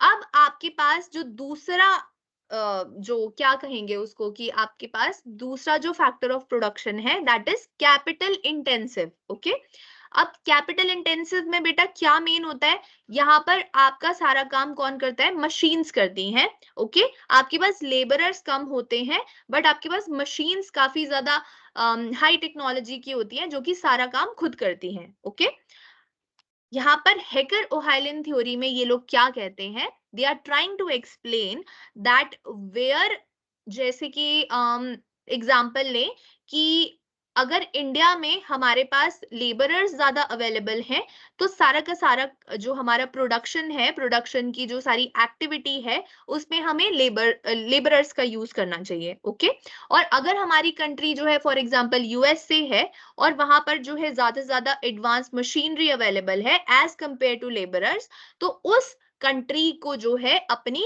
कैपिटल इंटेंसिव टेक्निक्स का यूज करना चाहिए, मशीन्स का यूज करना चाहिए प्रोडक्शन के लिए, ना कि लेबरर्स का, ठीक है। आपको समझ में आ रहा है बेटा थोड़ा सा क्या चल रहा है इस थ्योरी में?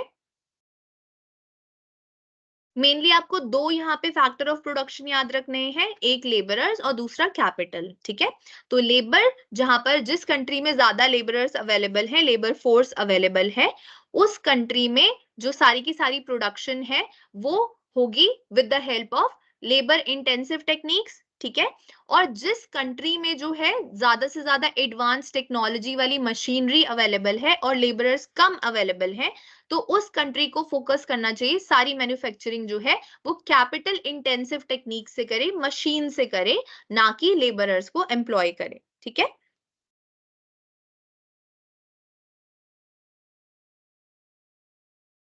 assumptions, अब इस थ्योरी के क्या assumptions हैं बेटा, देखते हैं।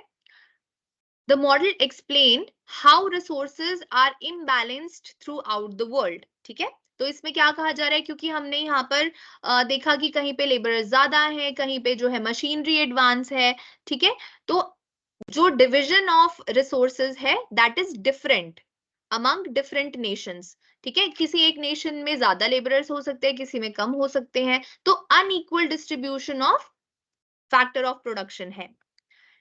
Resources are not evenly distributed across the world. Some parts of the world have certain resources in abundance, while some other have in less, less amount. Since each country has its own unique natural resources and specialized area of production, a country will export resources it has in abundance. ठीक है, तो ये क्या कह रहे हैं कि जिस कंट्री के पास ज्यादा से ज्यादा रिसोर्सेज ज्यादा से ज्यादा अमाउंट में अवेलेबल है, तो वो कंट्री उन रिसोर्सेज को एक्सपोर्ट करने में ज्यादा इंटरेस्टेड रहेगी as compare to other resources. The Hecker-Ohalan model is not limited to natural resources or commodities. It also accounts for factor of production such as labor, land, capital and how they affect the exportation. ठीक है, तो अभी हम इसी के regarding बात कर रहे थे। We have taken labor and capital as our base. तो आई होप आपको समझ में आई होगी ये जो हमारी हेकर ओहाइलन थ्योरी थी। हेकर ओहाइलन थ्योरी का मेन पर्पस यही था कि जो चीजें आपके पास ज्यादा मात्रा में एबंडेंस में अवेलेबल है उनको यूज करके जो है आप अपनी मैन्युफैक्चरिंग प्रोसेस को चलाएं। ठीक है, अब इसके क्रिटिसिज्म में एक आता है लियोनटिफ पैराडॉक्स। ठीक है, तो आपने इसका नाम जो है अपने सिलेबस में आई थिंक देखा होगा। ठीक है, तो लियोनटिफ पैराडॉक्स आपको सबसे पहले याद रखना है कि this is a criticism for the हमारी हेकर ओहाइलन थ्योरी। ओके, अब हेकर ओहाइलन थ्योरी जो थी वो क्या कहती थी कि जिस कंट्री के पास जो फैक्टर अवेलेबल है वो उसी से प्रोडक्शन करे और उसी से प्रोडक्शन किया हुआ जो गुड्स है, जो चीजें हैं, उनको बाहर एक्सपोर्ट करे। ठीक है, लेकिन यहाँ पर लियोनटिफ पैराडॉक्स में थोड़ा सा उस थ्योरी का क्रिटिसिज्म आ गया।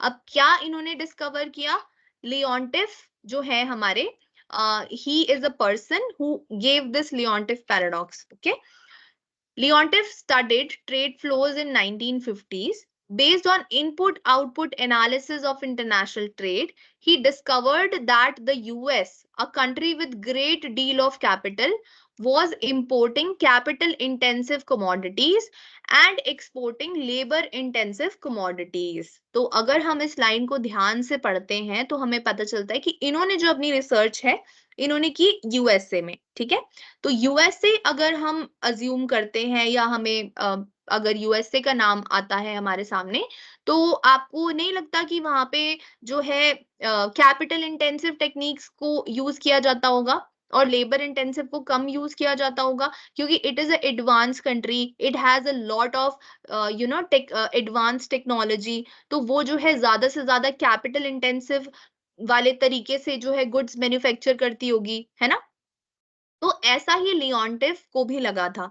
लियोनटिफ ने जब अपनी रिसर्च यूएसए में करी तो उसने देखा कि वो ये सोच रहा था कि अब ये कंट्री क्योंकि एडवांस है, ये कंट्री काफी ज्यादा अपने टाइम से अहेड चल रही है, आगे का सोचकर चलती है, इसके पास एडवांस मशीनरी है, तो ये जो चीजें इंपोर्ट कर रही होगी वो ऐसी चीजें इंपोर्ट कर रही होगी जो कि लेबर इंटेंसिव टेक्निक से बनी होगी, है ना।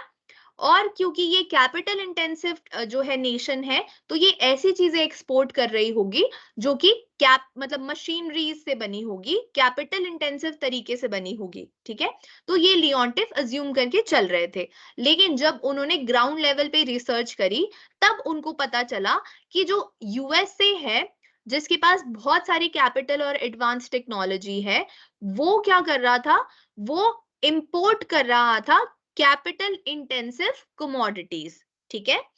लेकिन उसको जो जो उसने अज्यूम किया था ऐसा नहीं चल रहा था, राइट।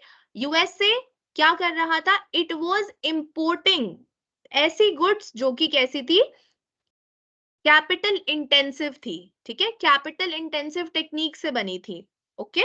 और एक्सपोर्ट कर रहा था ऐसी चीजें जो कि लेबर इंटेंसिव टेक्निक से बनी थी। तो यहां पर हमारी जो हेकर ओहाइलन थ्योरी थी वो फेल हो जाती है, क्योंकि इन्होंने जब ग्राउंड लेवल पे रिसर्च किया तो हमने देखा कि यूएसए कैपिटल इंटेंसिव नेशन होते हुए भी लेबर इंटेंसिव प्रोडक्ट्स को जो है एक्सपोर्ट कर रहा था, और कैपिटल इंटेंसिव तरीके से बने हुए प्रोडक्ट्स को क्या कर रहा था, इंपोर्ट कर रहा था। यस, लियोंटिफ पैराडॉक्स को आप कह सकते हैं उसका क्रिटिसिज्म, ओके, उसका ड्रॉबैक। किसका ड्रॉबैक, हेकर ओहाइलन थ्योरी का, okay. I hope Leontief paradox आपको समझ आया होगा बेटा। What is he trying to explain, ये रिलेटेड है हमारा हेकर ओहाइलन थ्योरी से। तो अगर आपको हेकर ओहाइलन थ्योरी समझ में आई है तो आपको लियोंटिफ पैराडॉक्स भी इजीली समझ आया होगा।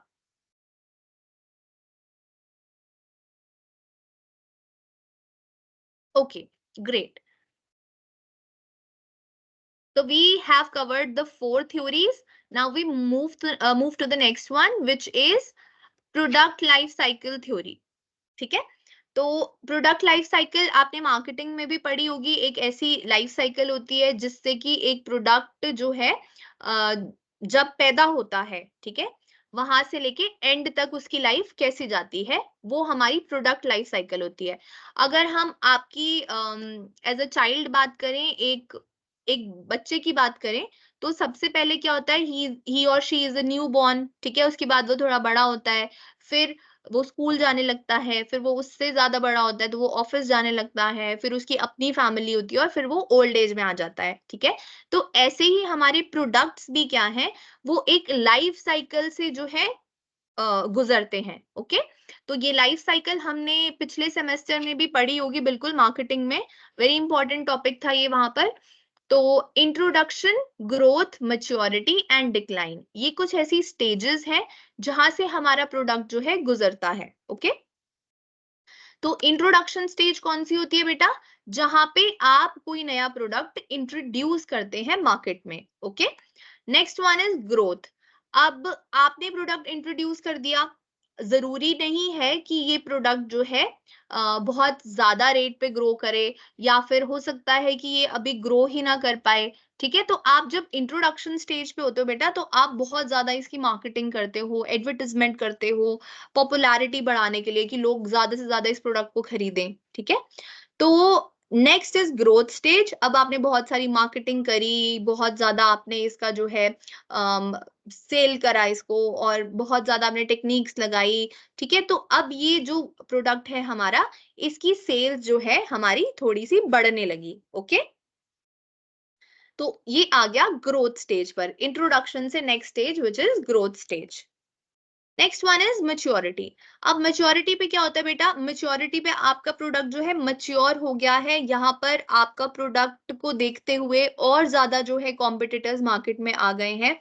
अब इंट्रोडक्शन पे आपका प्रोडक्ट बिल्कुल नया था, इंट्रोडक्शन स्टेज पे आपके कॉम्पिटिटर्स कम थे, क्योंकि आप इस एक नया प्रोडक्ट जो है इंट्रोड्यूस कर रहे थे। लेकिन जब आप मैच्योरिटी की स्टेज पे पहुंचते हो तो आप देखते हैं कि आपके जैसे, मतलब आपके जैसे और प्रोडक्ट, आपसे मिलता जुलता प्रोडक्ट जो है मार्केट में आ गया है, आपके कॉम्पिटिटर्स बहुत ज्यादा बढ़ चुके हैं, क्योंकि उन्होंने देखा कि आपने एक ऐसा प्रोडक्ट शुरू किया था जिससे आप काफी जल्दी ग्रोथ के लेवल पे पहुंच गए।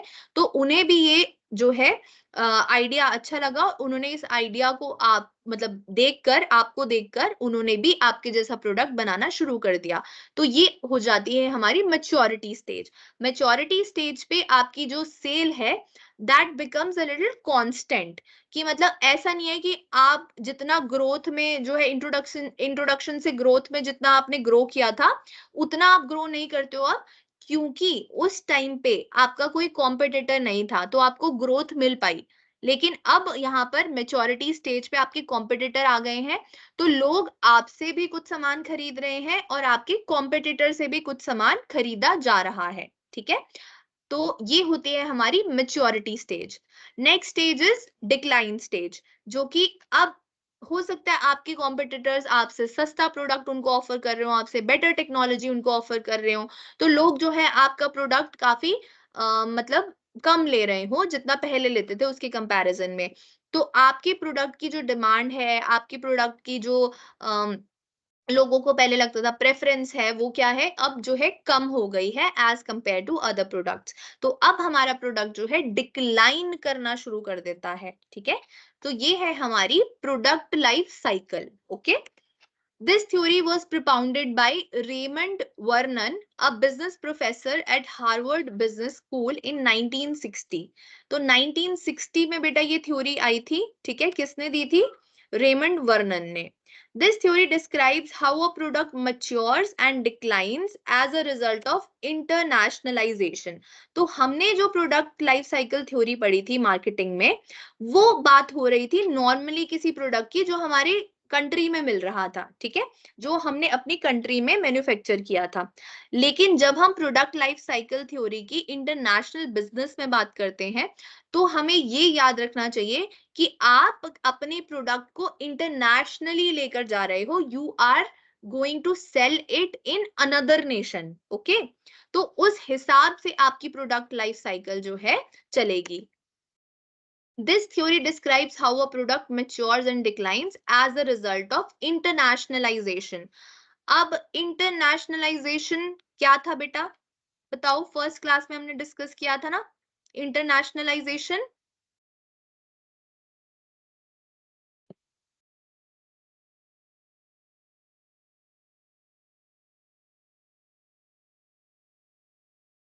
हाँ, यूनिट 1 में था बेटा, बट क्या था उसका मतलब, क्या पढ़ा था हमने? कुछ स्टेजेस पढ़ी थी इंटरनेशनलाइजेशन की। कौन कौन सी स्टेजेस थी, क्या कह रहा था वो कॉन्सेप्ट, किसी को याद है?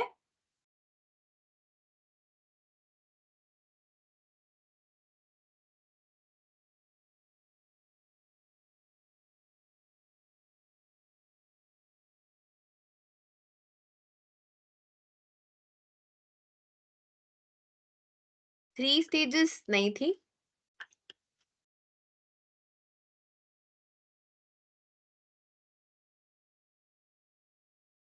यस, 5 स्टेजेस थी।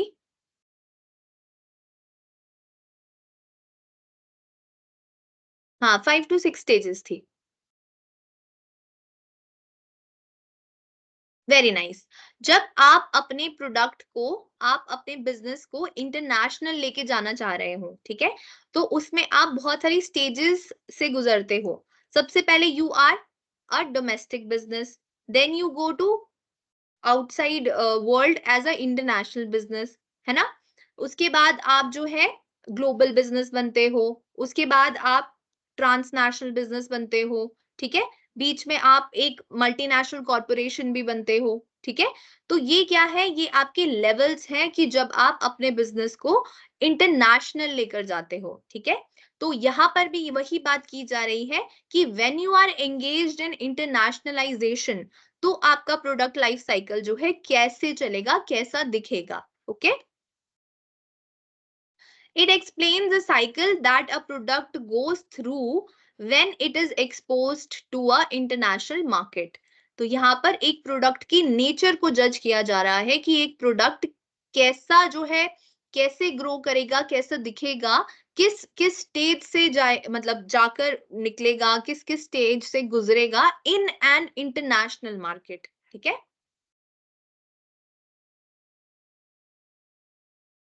Raymond Vernon divided products into 3 categories. based on their stage in the product life cycle and how they behave in the international trade market.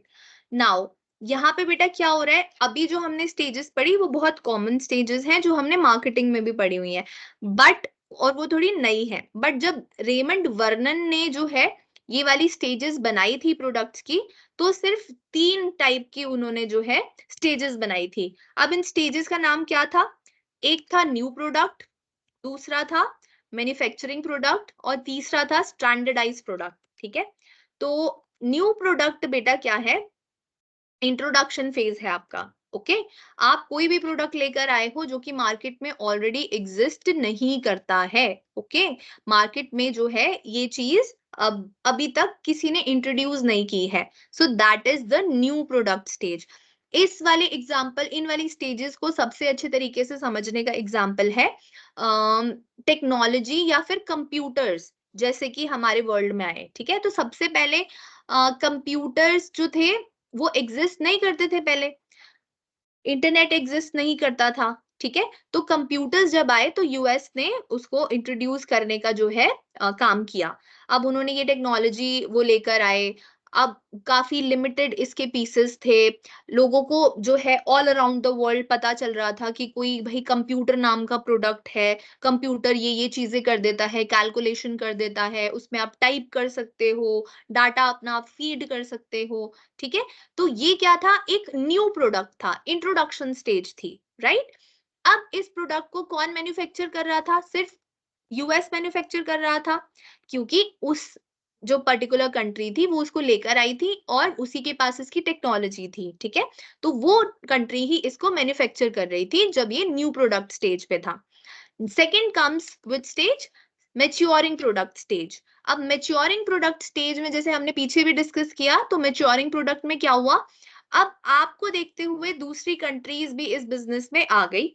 उन्होंने देखा कि हाँ, आप इस बिजनेस से काफी अच्छा अर्न कर रहे हो, आप आपका बिजनेस काफी ज्यादा ग्रो कर रहा है, तो उनको भी इसमें जो है काफी ज्यादा पोटेंशियल दिखी। अब वो भी इस बिजनेस में एंटर हो गए। तो अगर हम कंप्यूटर या कंप्यूटर पार्ट्स का हम एग्जांपल लें, तो अब इस केस में आप देखोगे कि चाइना बहुत ज्यादा सस्ते कंप्यूटर्स बना के जो है सेल करने लगा मार्केट में। उस वो डिफरेंट डिफरेंट कंप्यूटर के पार्ट्स जो थे, जितने जो है एक्सपेंसिव वो यूएसए में बन रहे थे, उससे आधे रेट में जो है वो कंप्यूटर के पार्ट्स मैन्युफैक्चर करने लग गया। ठीक है, तो आप आ गए मैच्योरिटी स्टेज पे। ओके, यहाँ पे यूएस की जो सेल्स थी उनको जो है टक्कर देने लगा चाइना और Asian nations. Okay, next come standardise product. अब स्टैंडर्डाइज प्रोडक्ट में बेटा क्या होता है? स्टैंडर्डाइज प्रोडक्ट में जैसे कि अगर हम अभी का सिनेरियो लें तो हमारे लिए कंप्यूटर उतनी बड़ी चीज नहीं है। अब वो एक स्टैंडर्ड प्रोडक्ट बन गया है, हमें कोई ऐसा नहीं है कि हाँ वो बहुत नई चीज है या बहुत ही जो है डिफरेंट चीज है हमारे लिए। वो हर एक घर में, हर एक कंट्री में जो है आमतौर पर हमें देखने को मिलता ही है। ठीक है, लैपटॉप कंप्यूटर हमें हर एक कंट्री में जो है अब देखने को मिलता है। It is not a new technology, right? तो ये 3 स्टेजेस जो है रेमंड वर्नन ने दी थी। ठीक है, इनको हमने जो है उसके बाद 5 स्टेजेस में जो है क्लासिफाई किया, और वो वाली 5 स्टेजेस हम आज यूज करते हैं। बट इनिशियली जब इंटरनेशनल ट्रेड के कंपैरिजन में, उसके रिलेशन में जो है ये स्टेजेस बनाए गए थे, तो ये 3 स्टेजेस थे: new product, maturing product and standardised product. Okay, तो इनको समझने का, अगर समझाना भी है आपको पेपर में, तो आप सबसे अच्छा एग्जांपल दे सकते हैं कंप्यूटर टेक्नोलॉजी का। ओके, आई होप ये आपको समझ में आई होगी theory, product life cycle theory of international trade.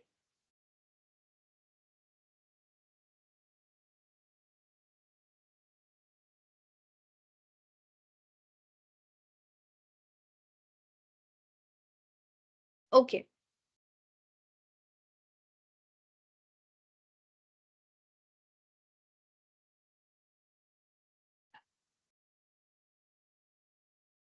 अच्छा बेटा, हम ना 2 मिनट का 1 सेकेंड ब्रेक लेंगे। ओके, 2 मिनट या 1 मिनट का ब्रेक लेते हैं हम, उसके बाद हम अपनी अगली थ्योरी को स्टार्ट करेंगे। ठीक है।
अभी तक कोई इशू तो नहीं है आपको थ्योरी समझने में, जो बच्चा स्टार्टिंग से फॉलो कर रहा है क्लास को?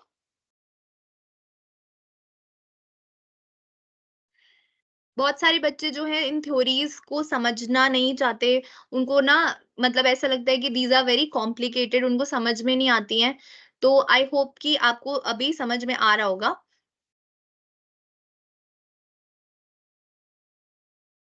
ओके।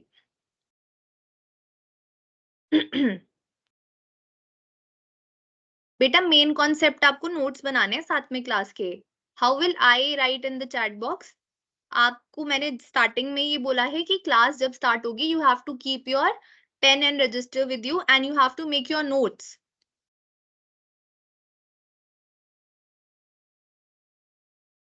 ओके, कोई बात नहीं, जो करने के लिए आए हैं दैट इज फाइन। बट आपके सिक्स सेमेस्टर में बेटा थोड़े से ज्यादा टॉपिक्स हैं। हाँ, ये थ्योरी वाला टॉपिक है बिल्कुल, बट फोर्थ सेमेस्टर का सिलेबस थोड़ा सा कम है।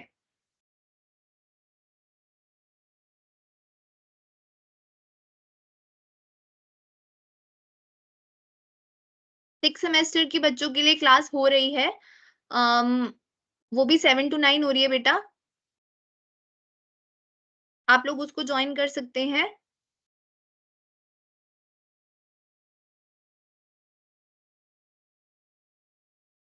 Now let's come back to the topic.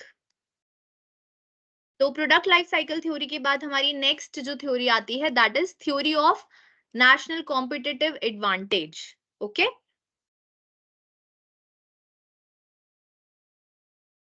in the continuing evolution of international trade theories, Michael Porter of Harvard Business School developed a new model to explain national competitive advantage in 1990.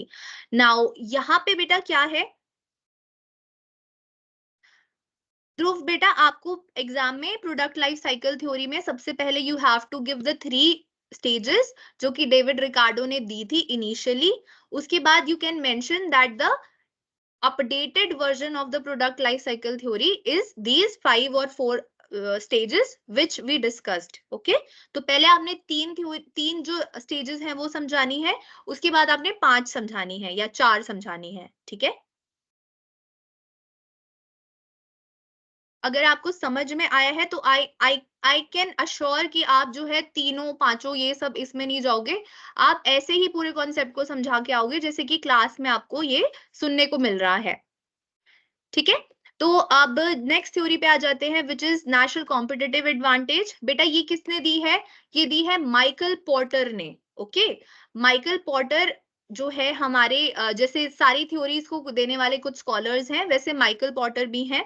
Okay, इनकी जो ये theory है इसको हम एक और नाम से जानते हैं जो कि है पॉटर डायमंड। ठीक है, यहाँ पे आपको 4 जो है पॉइंट्स दिख रहे होंगे, यहाँ पे 4 क्लासिफिकेशन की गए हैं। 4 determinants are there: local market resources and capabilities, local market demand conditions, local suppliers, local firm characteristics. तो ये 4 जो है डिटर्मिनेंट्स हैं, इसीलिए पोर्टर डायमंड भी कहा जाता है। ठीक है, डायमंड बेसिकली हम डायमंड किस शेप को बोलते हैं? जो कि काइट की शेप होती है, राइट? काइट की शेप होती है एक, उसको हम डायमंड शेप बोलते हैं। ओके, तो ऐसे ही पोर्टर ने जो ये थ्योरी दी है इसको हम पोर्टर डायमंड भी बोलते हैं, क्योंकि इसमें 4 डिटर्मिनेंट्स की बात हो रही है। ओके, अब इस थ्योरी में पोर्टर जो थे हमारे, उन्होंने क्या कहा? उन्होंने कहा कि देर आर 4 डिटर्मिनेंट्स जब आप जो है इंटरनेशनली किसी चीज की मैन्युफैक्चरिंग में एंगेज्ड होते हो। ठीक है, तो Porter theory stated that nations competitiveness in an industry depends on the capacity of the industry to innovate and upgrade. इनका जो बेसिक जो है क्या बोलेंगे आइडिया है, वो रिलेट करता है कि आप एज अ कंट्री कितनी इनोवेशन लेकर आ पाते हो, कितनी अपग्रेडेशन लेके आ पाते हो अपने प्रोडक्ट्स में। ठीक है, तो उस चीज को जो है इन्होंने फोकस किया। जैसे हम पहले पढ़ रहे थे, कुछ कैपिटल इंटेंसिव टेक्निक है, कुछ लेबर इंटेंसिव टेक्निक है, कहीं पे गोल्ड रिजर्व की बात हो रही है। तो माइकल पॉटर किसकी बात करते हैं? टेक्नोलॉजी एंड अपग्रेडेशन की बात करते हैं। ठीक है, अब इनके जो 4 डिटर्मिनेंट्स हैं इन्होंने जो दिए हैं उनके बारे में हम डिटेल में डिस्कस कर लेते हैं। First one is local market resources and capabilities. ठीक है, तो इसको हम फैक्टर कंडीशंस भी कहते हैं। Porter recognized the value of the factor proportion theory, which considers a nation's resources as the key factor in determining what products a country will import or export. Porter added to these basic factors a new list of advanced factors. अब आपके factor of production कहाँ पे थे बेटा? कौन सी theory में बात हो रही थी factor of production की? Comparative advantage में, जहाँ पे आप labor और capital को compare कर रहे थे, right? तो अब यहाँ पर क्या है, यहाँ पर आ गए हमारे जो ये माइकल पॉर्टर हैं, इन्होंने कहा कि हाँ फैक्टर बिल्कुल सही थे अपनी जगह, लेकिन आपको जो है उन फैक्टर्स में सिर्फ वो 2 फैक्टर्स कंसिडर करके नहीं बैठ जाना था, आपको उसके साथ कुछ दूसरे फैक्टर्स भी जो है कंसिडर करने थे, जो कि रिलेटेड है इन्वेस्टमेंट से, टेक्नोलॉजी से, इंफ्रास्ट्रक्चर से। तो ये सब चीजें भी आपकी फोकस में होनी चाहिए जब आप किसी चीज की मैन्युफैक्चरिंग की बात कर रहे हैं। ठीक है, सिर्फ लेबर इंटेंसिव और कैपिटल इंटेंसिव से बात नहीं चलेगी, आपको उसके साथ साथ टेक्नोलॉजी, इन्वेस्टमेंट, बाकी के रिसोर्सेज, एजुकेशन, इंफ्रास्ट्रक्चर, ये सब चीजें भी आपको कंसिडर करके जो है चलना है। ओके, तो ये था हमारा फर्स्ट पॉइंट, फर्स्ट डिटर्मिनेंट, जो कि किससे रिलेट करता है? Local market resources and capabilities. Second is local market demand conditions. अब ये क्या कहता है? Porter believed that a sophisticated home market is critical to ensuring ongoing innovation, thereby creating a sustainable competitive advantage. Companies whose domestic markets are sophisticated, trend-setting, and demanding forces continuous innovation and development on new products and technology. तो ये कह रहे हैं कि आपकी local market कैसी है? ठीक है, आप अगर इंडिया की बात करें, हमारी लोकल मार्केट है इंडिया। ठीक है, जिस कंट्री में आप डिसाइड करते हैं, जिस कंट्री में आप रहते हैं, वो होती है आपकी लोकल मार्केट। वहां पे कैसी कंडीशंस जो है चल रही हैं, क्या वहां पे ज्यादा से ज्यादा आपको नए नए प्रोडक्ट देखने को मिल रहे हैं, रोज नए ट्रेंड सेट किए जा रहे हैं, आपको जो है नए से नया प्रोडक्ट रोज देखने को मिल रहा है, आपकी लोकल मार्केट कैसी है?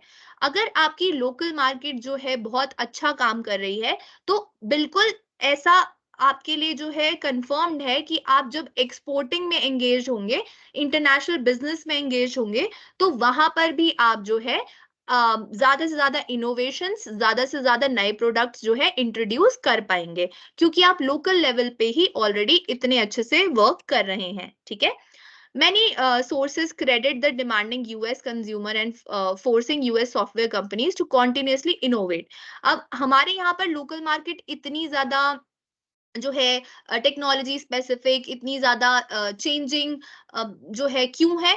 क्योंकि हमारे कंज्यूमर्स की डिमांड ऐसी है कि जो रोज बदल रही है, हमारी प्रेफरेंसेस रोज बदल रही हैं। तो यहाँ पे यूएस का इन्होंने एग्जांपल दिया है, जैसे कि यूएस में जो सॉफ्टवेयर्स में अपडेट्स हैं वो कॉन्टिन्यूस बेसिस पे क्यों करने पड़ रहे हैं?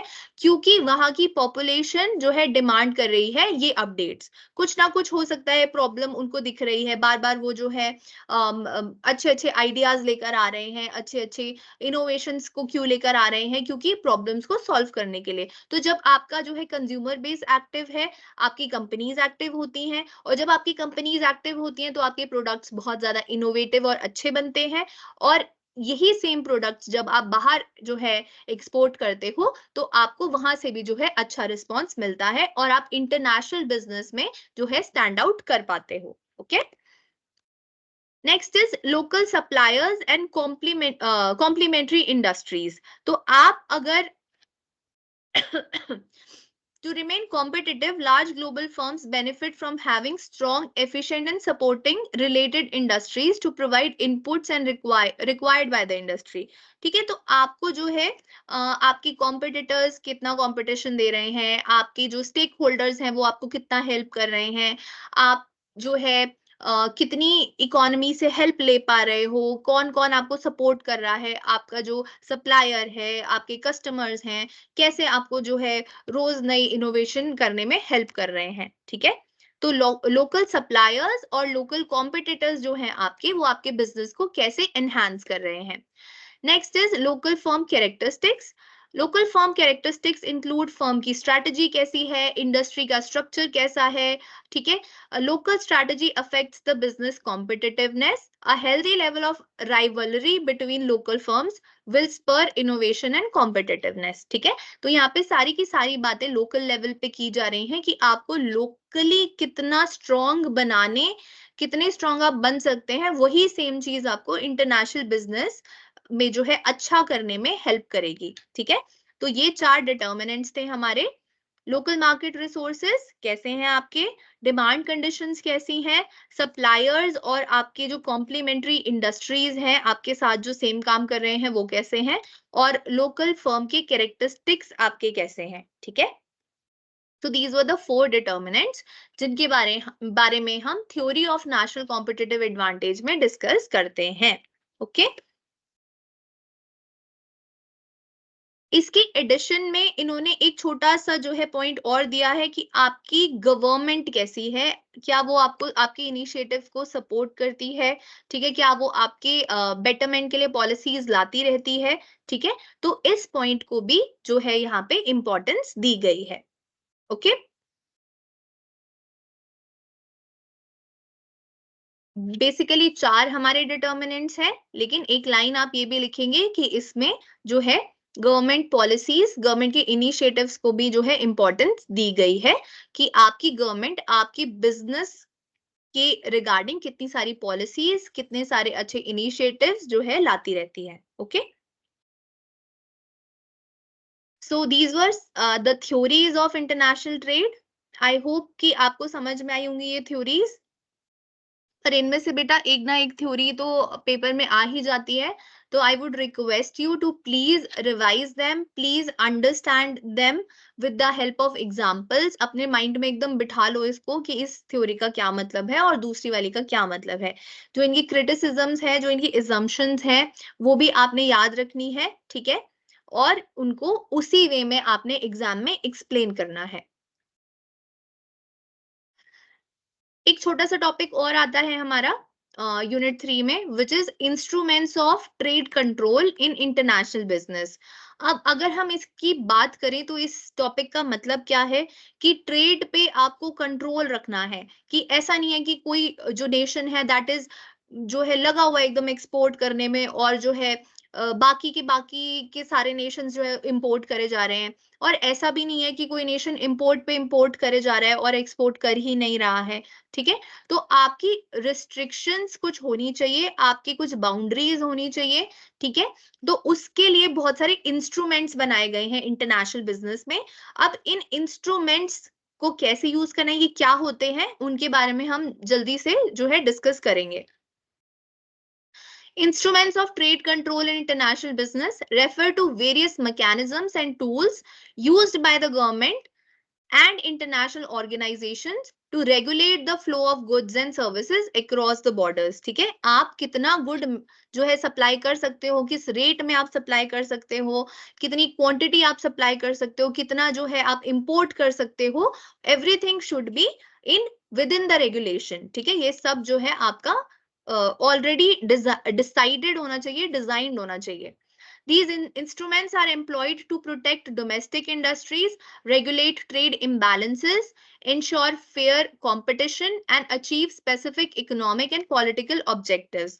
तो ये instruments जो हैं क्यों बनाए गए हैं, जैसे अभी मैंने कहा कि कोई कंट्री जो है इंपोर्ट पे इंपोर्ट कर रही है, तो अब उस कंट्री का आप देखिए जो डोमेस्टिक बिजनेस है, जो ऑलरेडी उसकी इंटरनल बिजनेस है, वो जो है उनसे कोई खरीद ही नहीं रहा, क्योंकि जो है वो कंट्री इंपोर्टिंग में बहुत ज्यादा बिजी है और सारा का सारा सामान इंपोर्ट कर रही है. तो जो डोमेस्टिकली बनी हुई चीजें हैं उनको कोई खरीद ही नहीं रहा, सबको जो है वही अच्छा लग रहा है जो इंपोर्ट हो रहा है. तो डोमेस्टिक कंपनी उस केस में काफी ज्यादा जो है पीछे रह जाती है. ठीक है, तो बहुत सारे ऐसे रिस्ट्रिक्शंस लगाए जाते हैं, बहुत सारे रेगुलेशंस लगाई जाती हैं कि आप जो है अपनी डोमेस्टिक कंपनीज का ध्यान रखें. आप अगर ट्रेड इम्बैलेंस क्या होता है बेटा, जैसे अभी हमने ट्रेड बैलेंस की बात करी थी. ट्रेड बैलेंस होता है जब import is equal to export होता है. ट्रेड इम्बैलेंस कब होगा? जब या तो आपका एक्सपोर्ट बहुत ज्यादा है या आपका इंपोर्ट बहुत ज्यादा है, ठीक है। जब एक्सपोर्ट ज्यादा होता है तो उसको तो अच्छा ही मानते हैं, लेकिन जब इंपोर्ट बहुत ज्यादा होता है तो वहां पे ट्रेड इम्बैलेंस जो है हमें देखने को मिलता है। Ensure fair competition. अभी इंस्ट्रूमेंट्स ऑफ ट्रेड कंट्रोल क्यों लगाते हैं हम? Why are they studied? तो उसके ये जो कुछ पॉइंट्स हैं ये नीचे वाले पैराग्राफ में, नीचे वाली लाइन में लिखे गए हैं। To regulate trade imbalances, to ensure fair competition, to achieve specific economic and political objectives. Okay? इन सब चीजों को जो है अचीव करने के लिए हम ट्रेड कंट्रोल इंस्ट्रूमेंट्स का यूज करते हैं। Here are some common instruments of trade control. अब कौन कौन से इंस्ट्रूमेंट्स होते हैं? बहुत बेसिक है, आपने सुने होंगे ये बहुत सारे। तो फर्स्ट वन इज टेरिफ्स। अब टेरिफ क्या होता है बेटा? Tariff are kinds of taxes, are kind of restrictions जो है एक कंट्री दूसरे के ऊपर लगाता है। Tariffs are taxes imposed on imported goods. They increase the price of foreign products, making them less competitive compared to domestic goods. अब आप कोई चीज अगर इंपोर्ट करते हो तो वो महंगी आपको क्यों मिलती है? क्योंकि उसका अमाउंट तो होता ही है, जो उसका ओरिजिनल अमाउंट है, उसके ऊपर उस पे टैक्सेस इम्पोज्ड होते हैं। अब उस टैक्स की इम्पोजिशन की वजह से वो गुड और ज्यादा महंगी बन जाती है। अब ये ऐसा क्यों किया जाता है? क्योंकि आप उसको खरीदने से पहले 10 बार सोचो कि क्या ये वर्थ है, क्या मुझे इस पे इतने पैसे स्पेंड करने चाहिए, या मुझे इसका कोई ऑल्टरनेटिव डोमेस्टिकली मिल जाएगा, ठीक है। तो ताकि आप इंपोर्ट कम से कम करें, इसीलिए टेरिफ लगाए जाते हैं। टेरिफ आर सम टैक्सेस जो कि आपके जो आप गुड इंपोर्ट कर रहे हैं उस पे लगाए जा रहे हैं। Okay, next is Kota's. अब कोटाज क्या होते हैं बेटा? Kota's limit the quantity of specific goods. आप जो है एक लेवल तक ही इतनी गुड्स ही आप इंपोर्ट कर सकते हो, इससे ज्यादा नहीं कर सकते। ये होता है कोटा। जैसे कि अगर मुझे वीट इंपोर्ट करनी है, ठीक है, या फिर वीट तो चलो एक नेसेसिटी टाइप का हो गया, कोई और एग्जांपल ले लेते हैं। जैसे कि मुझे कार्स इंपोर्ट करनी है, तो एक मेरे लिए जो है लेवल सेट कर दिया जाएगा, कोटा सेट कर दिया जाएगा कि मैं 2 कार से एज अ इंडिविजुअल मैं 2 कार से ज्यादा इंपोर्ट नहीं कर सकती विद इन 2 years, ठीक है। इस तरीके से क्वांटिटी पे जब रिस्ट्रिक्शन लगा दी जाती है तो उसे हम कहते हैं कोटास, ठीक है।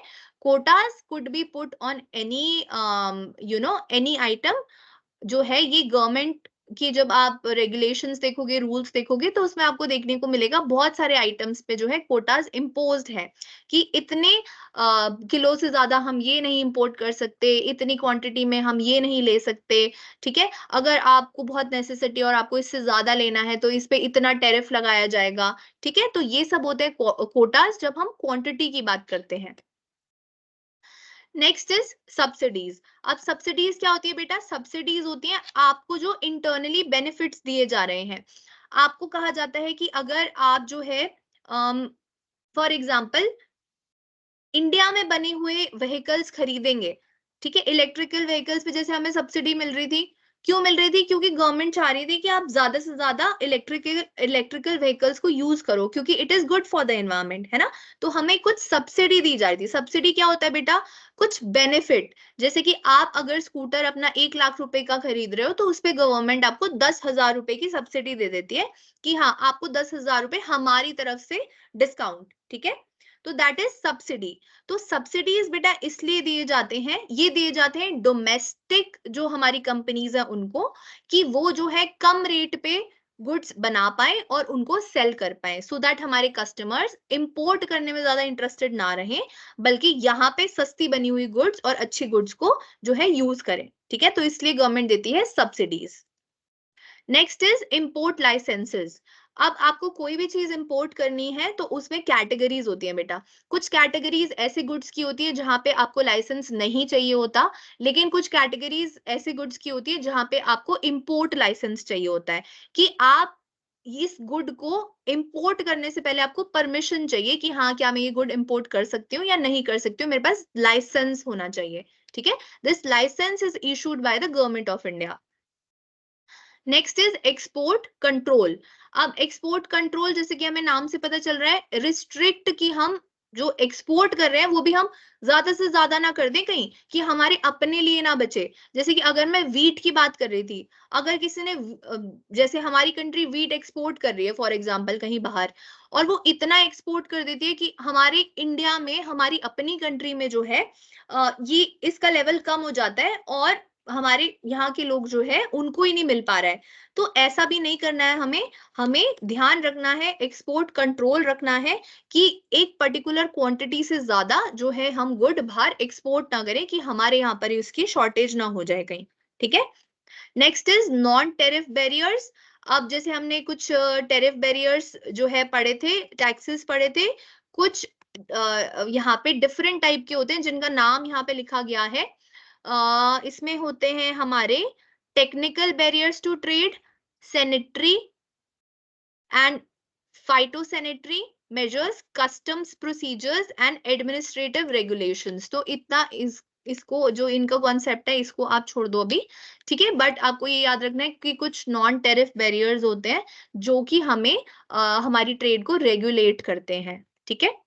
Next is currency controls. Currency controls होता है बेटा कि आप जो अपनी करेंसी का एक्सचेंज रेट जो आपका सेट हो रहा है, ठीक है, तो उसमें भी गवर्नमेंट का इंटरवेंशन होता है। ऐसा नहीं कि कोई जो एक्सचेंज रेट है वो काफी ज्यादा में उसमें मतलब डिफरेंस है। जैसे हम अभी बात कर रहे थे लास्ट 2 क्लासेस में कि अगर एक मैं डॉलर खरीदने जाऊं तो मुझे इतने पैसे जो है पे करने पड़े, इतने रुपीज मुझे पे करने पड़ेंगे। ठीक है, तो इसको इस पे भी रेगुलेशन रखी जाती है गवर्नमेंट द्वारा, सो दैट कि हमारे जो यहाँ पे एक्सपोर्टर्स हैं उनको ज्यादा प्रॉब्लम ना आए, वो ज्यादा इंपोर्टर्स हैं या एक्सपोर्टर्स हैं वो लोग ज्यादा से ज्यादा जो है बेनिफिट में रहें। ठीक है, तो यहाँ पे they may include restrictions on currency conversion. आप हो सकता है किसी पर्टिकुलर करेंसी में कन्वर्ट ही नहीं कर पा रहे हो, डील ही नहीं कर पा रहे हो, क्योंकि that all is designed bye the government. Okay, so these particular controls relate to currency. Sorry बेटा, नॉन 6 पॉइंट बोल रहे हो? 6 point is non tariff barriers. यहाँ पे आपका जो टैक्स है वो कुछ पर्टिकुलर चीजों पे लगाया जा रहा है जो कि रिलेटेड है टेक्निकल बैरियर से, ठीक है, सैनिटरी फाइटोसैनिटरी चीजों से। ठीक है, तो कुछ टैक्सेस इन चीजों पे लगाए जा रहे हैं। ठीक है, यहाँ पर हमने यही बात करी बस। So those were all the instruments of trade control from my side.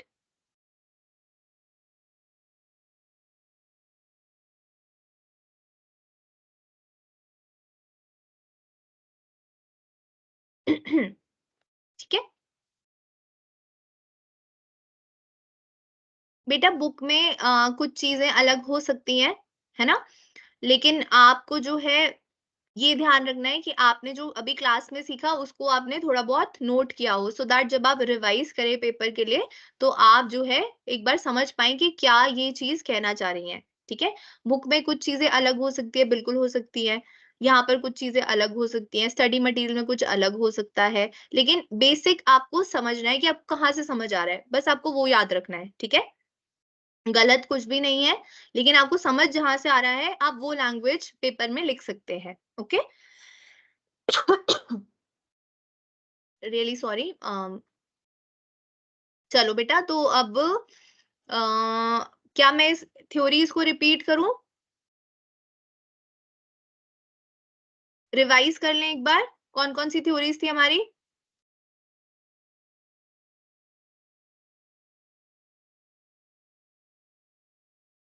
थोड़ा थोड़ा सा जो है हम आइडिया ले लेते हैं, इसको हम 2-3 मिनट्स में रिवाइज कर लेते हैं। Okay, so first theory was mercantilism theory. इसमें क्या हो रहा था, we were dealing in gold and silver. अगर हमारे पास ज्यादा से ज्यादा गोल्ड एंड सिल्वर का जो है रिजर्व है तो हमारी कंट्री जो है it will be well to do, ये इंटरनेशनल ट्रेड में अच्छा कर पाएगी। ठीक है, यहाँ पे बेसिक आइडिया क्या था कि हमारी कंट्री को ज्यादा से ज्यादा gold and silver reserve maintain करके रखना है if we want to engage ourselves in international business. ठीक है। यहाँ पर क्या बात की जा रही थी, यहाँ पे एक आइडिया को लेकर चला जा रहा था कि एक्सपोर्ट जो है ज्यादा होने चाहिए एज कंपेयर टू इंपोर्ट्स, ठीक है। तो ये था इसका basic idea. This was the first theory of international trade. ये कब आई, 17th सेंचुरी में आई थी। यहाँ पे हमने ब्रिटिशर्स का एग्जाम्पल लिया था और इस थ्योरी की कुछ लिमिटेशंस भी हमने डिस्कस की थी कि आप जो है जब अपनी वेल्थ को अक्यूमुलेट करने की कोशिश करते हैं, यानी कि आप गोल्ड और सिल्वर रिजर्व मेंटेन करने की कोशिश करते हैं, तो आप दूसरी कंट्री को जो है हार्म कर सकते हैं उस केस में। जैसे कि ब्रिटिशर्स ने क्या किया, दूसरी कंट्री पे राज करके उनके रिसोर्सेज को वो लोग अपने इधर ले आए, है ना। अ favourable balance of trade is possible only in short run. तो आप जो है इस गोल्ड और सिल्वर को मेंटेन करके सिर्फ एक शॉर्ट टाइम तक रख सकते हैं, आप एवरी टाइम उसको मेंटेन करके नहीं रख सकते, ठीक है। आज के सिनेरियो में गोल्ड इतना मेजर पार्ट नहीं प्ले करता, तो ये जो है इसकी कुछ लिमिटेशंस थी। Next one was theory of absolute advantage. This was given bye Adam Smith. इन्होंने ये दी थी 1776 में, ठीक है। और यहाँ पे क्या कहा गया था कि आपकी कंट्री जो है, अगर वो किसी गुड को कम टाइम में बना लेती है as compare to other country, तो आपको ये गुड जो है एक्सपोर्ट करनी चाहिए, ठीक है। और कोई चीज जो आप ज्यादा टाइम में बना रहे हो और दूसरी कंट्री उसको कम टाइम में बना रही है, तो उस चीज को आप क्या कर सकते हो, इंपोर्ट कर सकते हो, ठीक है। यहाँ पे हमने जो है देखा था, सिर्फ दो कंट्रीज का हमने एजम्पशन लिया था कि दो कंट्रीज हैं, ठीक है, और वो ही आपस में जो है ट्रेड कर रही हैं। Next is theory of comparative advantage. Theory of comparative advantage में बेटा हमने क्या देखा था, सबसे पहले ये दी किसने थी, ये दी थी डेविड रिकार्डो जी ने, है ना। इसमें क्या था कि हमने मलेशिया और इंडोनेशिया का एग्जांपल लिया था कि अगर हम मलेशिया एज मतलब इंडोनेशिया अगर अच्छा परफॉर्म कर रहा है दोनों गुड्स को बनाने में, और हमें उससे कुछ इंपोर्ट करना है, तो हम वो वाली गुड इंपोर्ट करेंगे जिसको मतलब इंपोर्ट करना हमारे लिए फायदेमंद हो, ठीक है। दोनों गुड में से जो इंपोर्ट करना हमारे लिए फायदेमंद हो उसी को हम इंपोर्ट करेंगे, ठीक है। यहाँ पे हम सिर्फ अपने बारे में नहीं सोच रहे थे, we were thinking about the world economy, okay. Next is Heckscher Ohlin theory. Heckscher Ohlin theory को हम फैक्टर प्रोपोर्शन थ्योरी भी कहते हैं। इसमें हमने क्या डिस्कस किया था कि कुछ प्रोडक्ट्स लेबर इंटेंसिव तरीके से बने, कुछ प्रोडक्ट्स कैपिटल इंटेंसिव तरीके से बने, तो जो कंट्री जिसमें स्पेशलाइजेशन रखती हो उसको उसी प्रोडक्ट को बनाना चाहिए और एक्सपोर्ट करना चाहिए, ठीक है। इसका जो है क्रिटिसिज्म था लियोंटिफ पैराडॉक्स, जहां पे यूएसए में जब स्टडी की गई तो यूएसए कैपिटल इंटेंसिव नेशन होते हुए भी क्या कर रहा था, लेबर इंटेंसिव तरीके से बनी हुई गुड्स को एक्सपोर्ट कर रहा था, ठीक है। Next one was product life cycle theory. This was given bye Raymond 1960। इन्होंने इनिशियली 3 स्टेजेस दी थी प्रोडक्ट लाइफ साइकिल की। First one was new product, जहां पे ये प्रोडक्ट पहले मार्केट में एग्जिस्ट ही नहीं कर रहा था। सेकंड वाज मैच्योरिंग प्रोडक्ट, जहां पर ये प्रोडक्ट जो है अब इसके कॉम्पिटिटर्स भी आने लग गए और लोग भी इसे बनाने लग गए। And third is standardise product, कि अब ये प्रोडक्ट जो है हमें हर जगह देखने को मिल रहा है, ये काफी स्टैंडर्डाइज सा हो गया है, ठीक है। इसमें हमने कंप्यूटर्स का एग्जाम्पल लिया था। और वैसे जो आजकल हमारे पास प्रोडक्ट लाइफ साइकिल की स्टेजेस देखने को मिलती हैं, they are these: introduction, growth, maturity and decline, ठीक है। Next one was theory of national competitive advantage. This one was given by Michael Porter. इसको पोर्टर डायमंड के नाम से भी हम जानते हैं। इसमें 4 डिटर्मिनेंट्स थे। पहला था हमारा local market resources and capabilities कैसी हैं आपकी, ठीक है। लोकल मार्केट डिमांड कंडीशंस कैसी हैं, local suppliers and complementary industries के साथ आपके रिलेशंस कैसे हैं, और लोकल कॉम्पिटिटर्स के साथ आपके रिलेशंस कैसे हैं, ठीक है।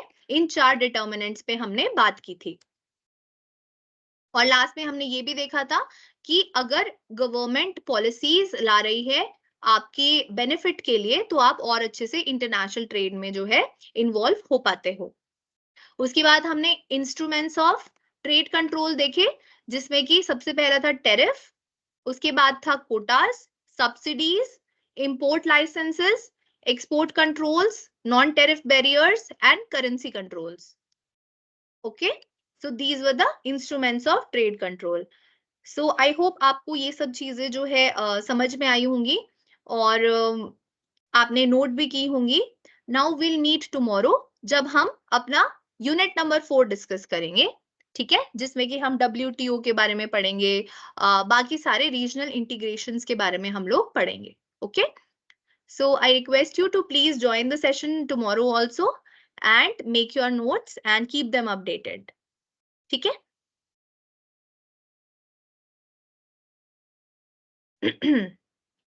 अच्छा बेटा, एक सेकेंड, ये लो.